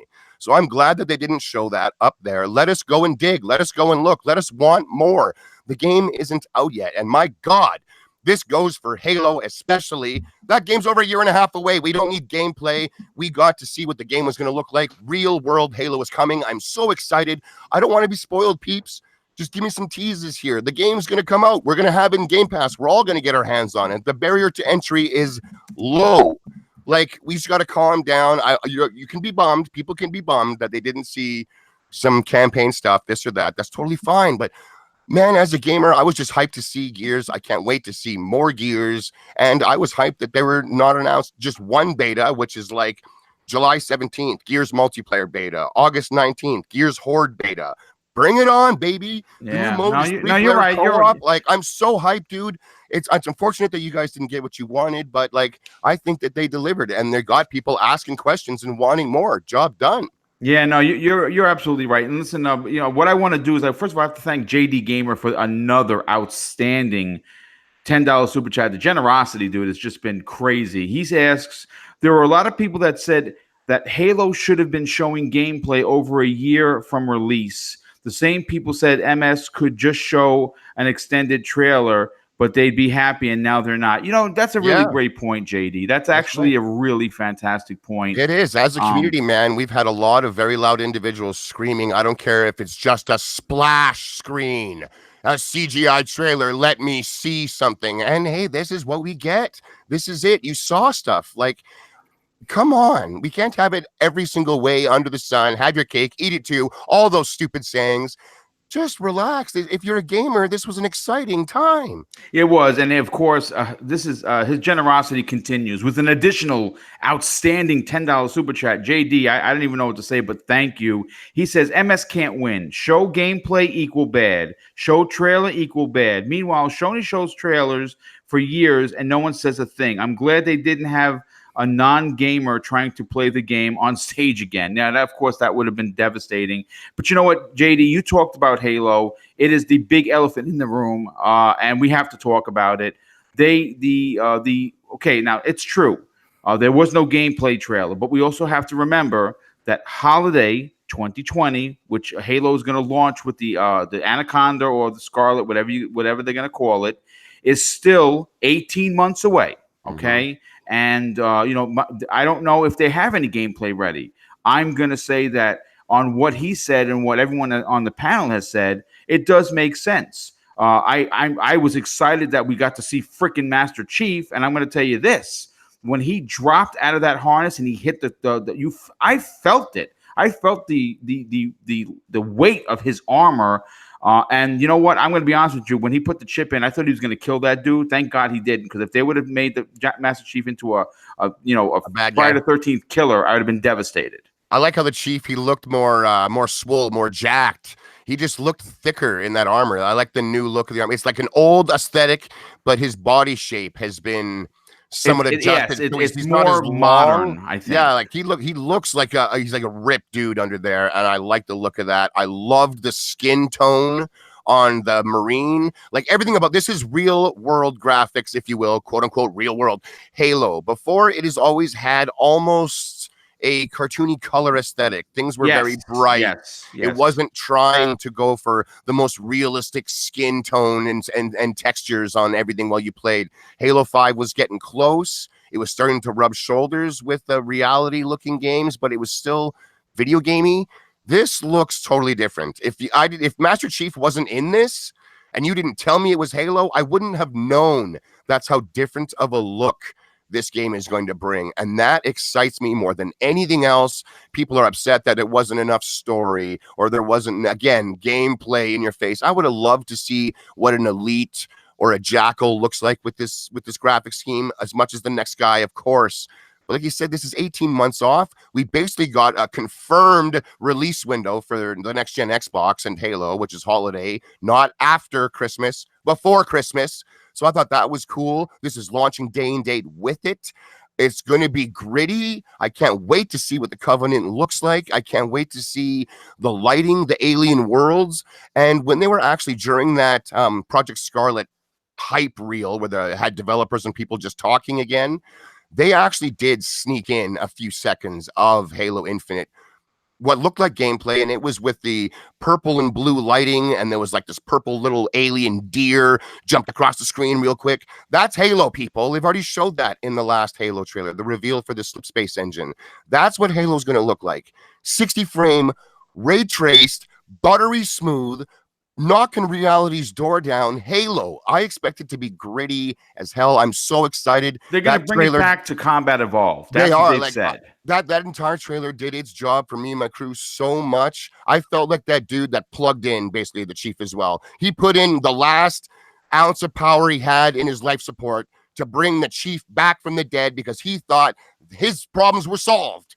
When I saw what this engine is doing, the graphics they're going to be pushing, the lighting involved, everything, man, I felt the same way. I'm like, my God, don't show me a second of gameplay almost until it's running on my Anaconda. I'm so much more hyped now for Halo than I've been in years because of that trailer.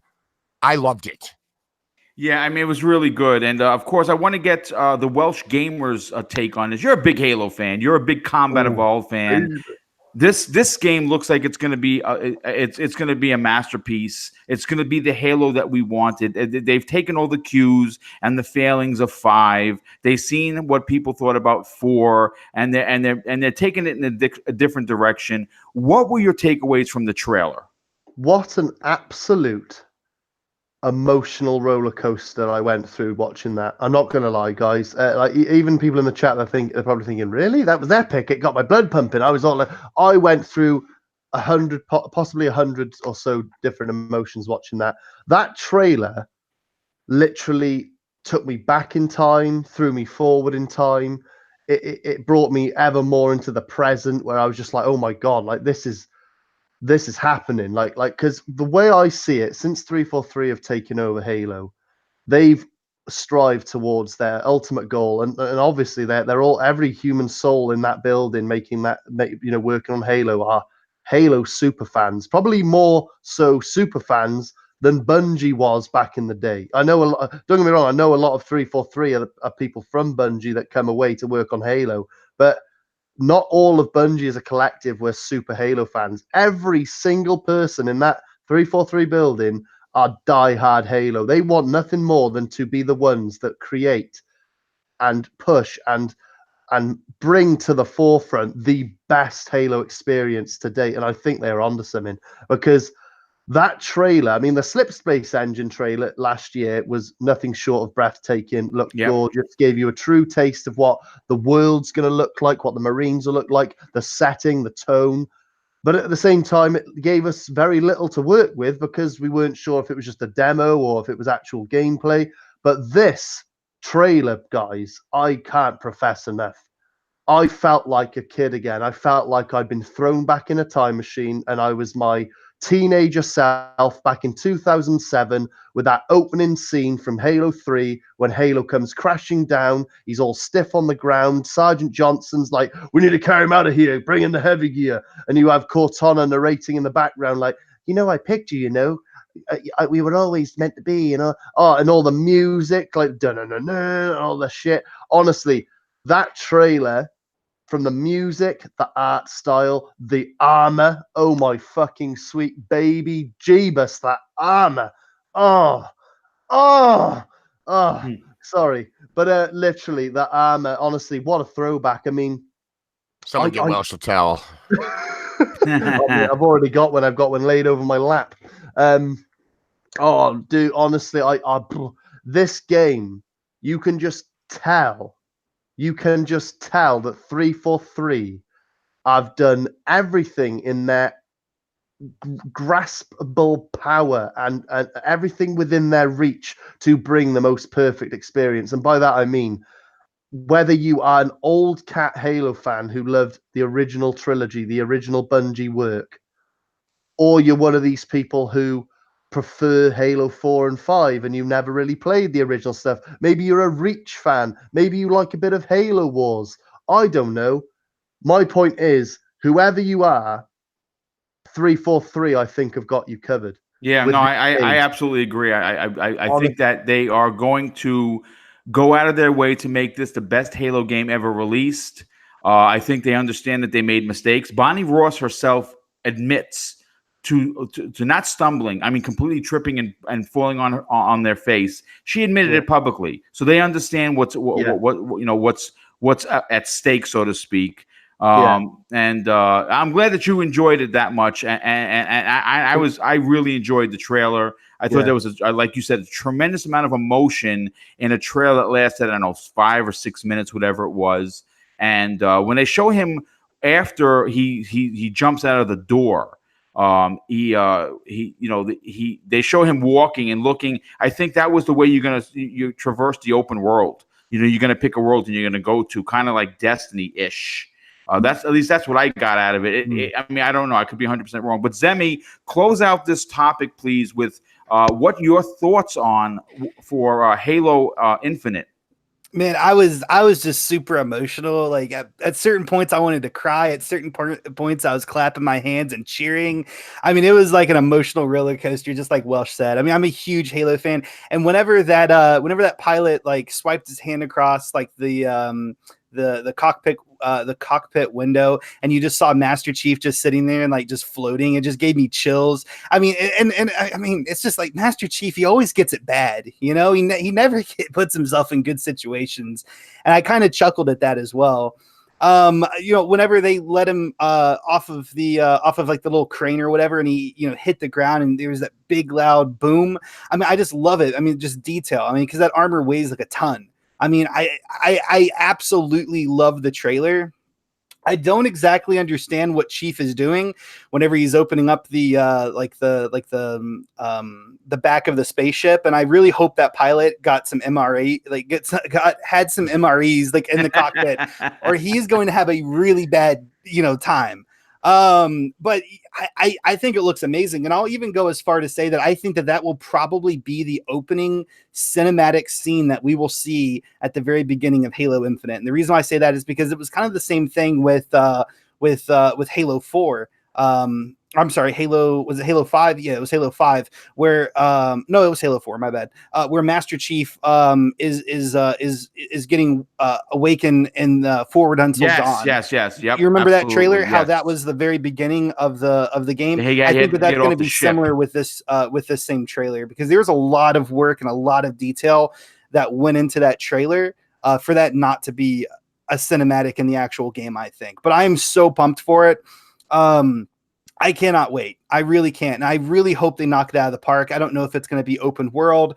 I don't know if it's going to be, a lot more linear the way that the older games are.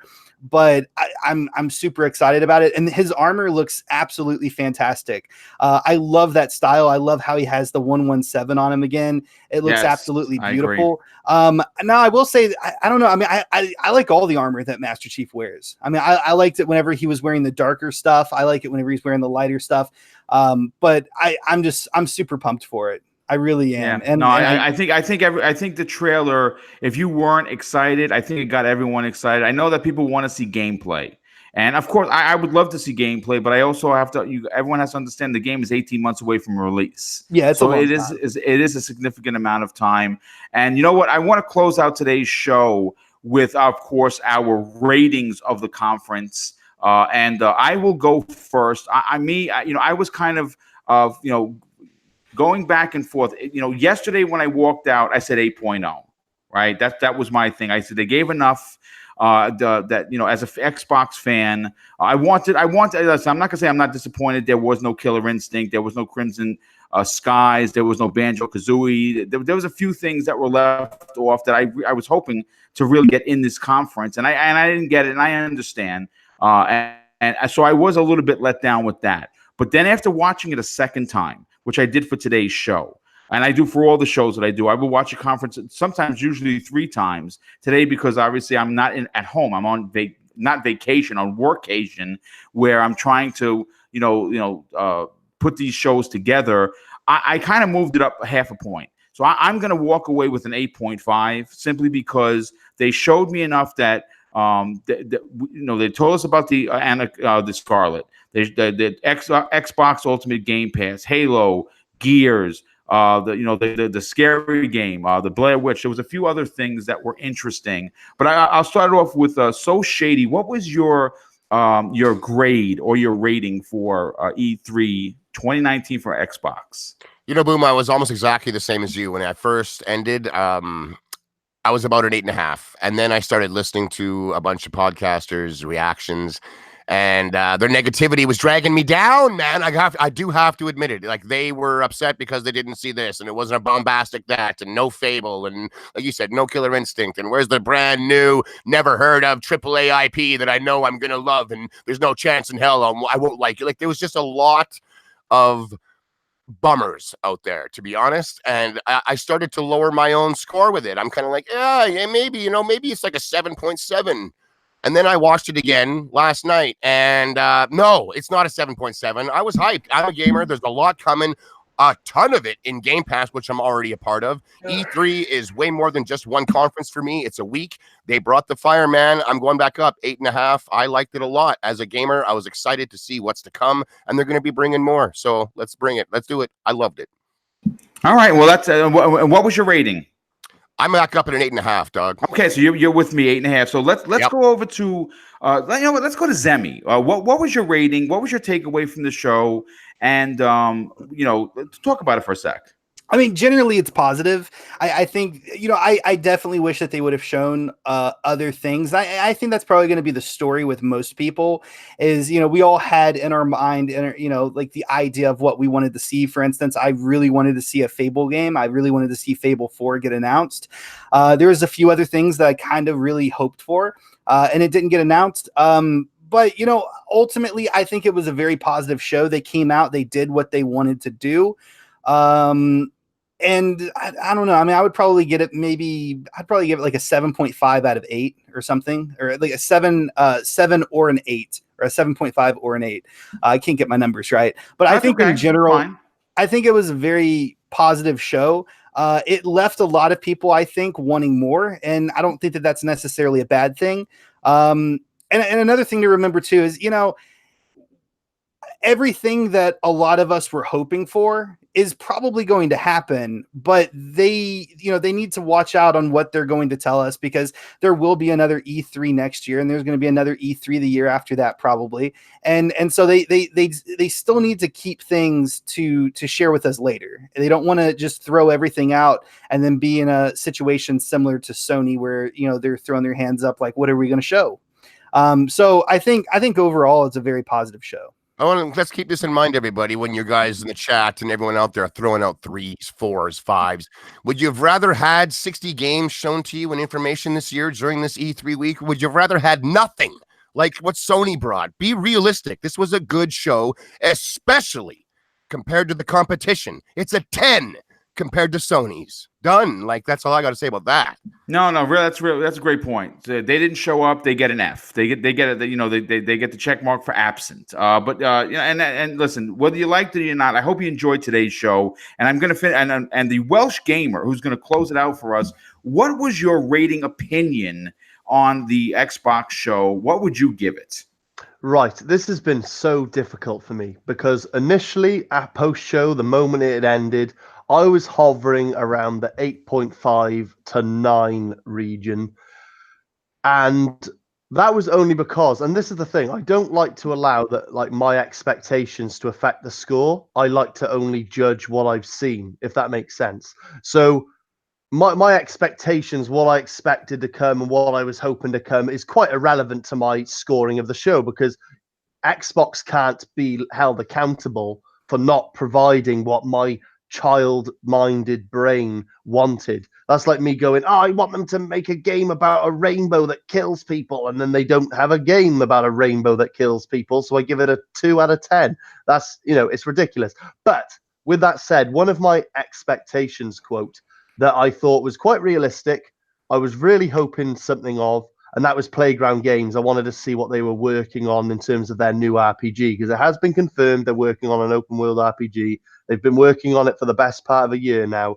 I was hoping, if not a trailer, if not gameplay, if not anything of that nature, just a concept art, just some little announcement maybe. Maybe we're still going to get something. Maybe one of these inside Xboxes, maybe EXO this year, we'll get more information on that. But I was hoping to see that at E3, and my initial reaction to E3 was, oh, that's a bummer. I was hoping to see what Playground were working on. And that's why, just to build up my background story, why I was stuck at 8.59. But the beauty is, what's the word? Reflection. That's one of the best things, hindsight. The beauty of this is it's on demand. You can rewatch it. I've watched it twice today. Not to mention, I've watched the separate trailers that have been uploaded on the Xbox channel. I've been playing all day today and streamed on my new Mixer channel, State of Decay 2's Heartlands, which was completely overlooked for me. That was a much bigger announcement than I gave it credit for. For DLC in Game Pass too, for free, everyone. Well, free, included in Game Pass. For free in Game Pass. It's got 2 separate campaigns consisting of anywhere between 8 and 10 hours of each, equating to about 20 plus of extra hours of gameplay, a true story mode, and it's fucking phenomenal. I've been playing what's going to happen, guys? Right. We're gonna come back to everything that we missed on next week's show, only because I'm pressed for time. Otherwise, I would have done a 3-hour show. No, that's cool. Right. I'll just wrap this up. I didn't mean to sidetrack. My point being, the more I reflected on what I actually saw and not what I was hoping to see, whether it be realistic or not, and the more I talk about it, this is like the 3rd time now in the last 10 hours that I've sat and talked on a live show. I sat and talked for about an hour after it went live with Salty. I did a live reaction on my channel while doing a live reaction of the Gears gameplay. And now we're here talking about it again. The more I talk about what I saw, my score goes up and up. I'm not going to say it's a perfect 10, but considering the fact that my initial reaction was 8.5, I'm going to give Xbox's conference for 2019 a solid 9.5 from me. Booyah! Nice, strong. That's strong. Yes, well, listen, I think everybody is, really. First of all, I want to thank the chat for hanging out. I want to apologize for the technical issues. When you're not in your own place, you just never know what's going to happen. And obviously, the crew that I had here today, like professionals that they are, stood up, and every time I dropped out, they continued on like nothing happened. So thank you guys for that. So let's get to the outros. Welsh, I'll start with you, dude. You put some content on your channel. You know, why don't you drive that traffic? Let's get you to 2,000 subs and drive that traffic towards your site. If you're new to this channel, subscribe. If you're new to this community that we have that's very positive, subscribe to everybody. Just hit the show notes links. Everyone's information is there. Follow them on Twitter, and of course, sub their channels. We work real hard, and some of these guys on this panel deserve the subs they get. So close it out, Welsh. No, I appreciate that, Boom. Once again, what a fantastic show. It's been an absolute pleasure chatting with Zemi and so Shady as well. You know, what a team we make. I think we should make this a regular thing. You know, what an amazing panel, and I've enjoyed it. But no, E3 was phenomenal. Some exciting times. As for my YouTube channel, be sure to go over 3 words, The Welsh Gamer.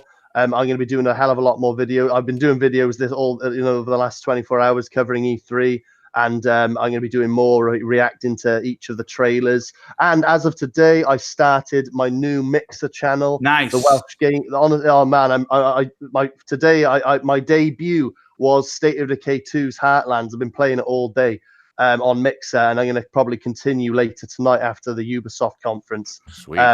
But yeah, go over to Mixer. It's the Welsh Gamer 93, I believe. Be sure to hit the follow, and then on Twitter at the Welsh Gamer 93. Be sure to DM me, hit me up. I'm very open and very chatty and very approachable. I'm just having an absolute blast, man. The gaming has never been better. Like, gaming has always been great. Gaming has always gotten me hyped. But as of last night and with Xbox's E3, Christ, the future looks bright, and I'm just buzzing. As like gaming, I've never been more proud to be a gamer than I am right now. But Nice. What a show, guys. Thank you. I've had a great time. What a great E3. And happy gaming, everyone. Thanks, everyone in the panel as well. It's been a blast. Yeah, thanks, dude. Appreciate that. And so, Shady, why don't you close out? You know, you are the hardest working dude in the YouTube community. You're on multiple shows. You're very, very talkative with the people and on Twitter. You're very approachable as well. Tell everyone that could follow you, but check out your other shows that you're on. Not a problem, Boom. Once again, thanks for somehow deciding not to go to your favorite developer Ubisoft's live conference and instead taking some time to let us talk games with you and share our hype with your community, man. It was fantastic. I love doing it today. E3's not over. It's not over for me, even coming close, man. We had the shows yesterday, Bethesda. I loved it. I'm hyped to go and watch that Ubisoft show that we missed right here. I'm hyped to see the Inside Xbox starting in 1 hour. I'm hyped for later tonight to see Square Enix and the reveal of the Avengers game. My God, like, I'm hyped for games, man. I'm not only into first party exclusives or only into JRPGs or only into indies or only into first person single player narrative driven or only a multiplayer guy. I'm a gamer, period. And this is the best time of year for me. Nothing out there is going to bring it down. I feel like an idiot for letting my score get lowered just a tad from other people's negativity. I am hyped, man. I am hyped for this time of year. I'm hyped to see these games. We're getting more games than we've ever gotten for less money than I've ever had to spend. It's it. This is the time, man. Next gen's coming next year. Oh my God, the hype is real. I cannot wait. I am so Shady on Twitter at the Sesh Empire. Give me follow over there. It is your destiny. We have a good time, man. Like Boom said, I'm approachable. DM me anytime, both on Xbox, So Shady, or on Twitter. I love to talk games with the community. I want to see what it is you liked and why maybe you didn't. That's about it. Thank you, Boom. Take it easy, everyone. I'll talk to you soon. Nice. Well, great outro, dude. And of course, Zemi closing us out. Love having you on the show. You're doing lots of things with the community. You're also blowing up your channel with lots of video, lots of reviews that you've done recently. Tell everyone where they can follow you on Twitter, because he deserves more Twitter followers, folks, and subs. And tell everyone where they could subscribe to your incredible YouTube channel, dude. Well, thank you so much, Boom, and thank you so much for setting up this this post Xbox E3 podcast. It's absolutely amazing. So many great topics that we went through. I don't think we've ever actually went through. Well, I don't think I've ever actually went through more topics on a podcast than today. Which is absolutely fantastic. If you guys want to, you can follow me on Twitter and YouTube at Zimmy Games. And thank you guys for showing up. Thanks. Yeah, well, great to have you guys here. Once again, the chat, you guys are amazing. The generosity from everybody, and it's just been it's incredible, and it's welcomed. I'm very humbled by it. And I don't know how many times I can say thank you, but I'll say it one other time before we get here. Thank you so much for your generosity. It's really, really unbelievable. And of course, my panel, I could not do this show without you guys. So thank you for hanging out for 2+ hours. I hope everyone enjoyed it. And we're going to be trying to put a show later on this week together, possibly around the same time, where we're going to talk about Ubisoft, we're going to talk about Bethesda, and we're going to talk about what happens at the Square Enix conference that's later tonight. So I'll start building the show notes, start writing everything tomorrow, and who knows, if you guys have the time, we might actually do a 3-hour show on Thursday. But thanks again, everyone. Enjoy E3. Be nice to one another. Treat people how you want to be treated, and just enjoy gaming. Have a great day. Enjoy E3, and I'll talk to you guys soon.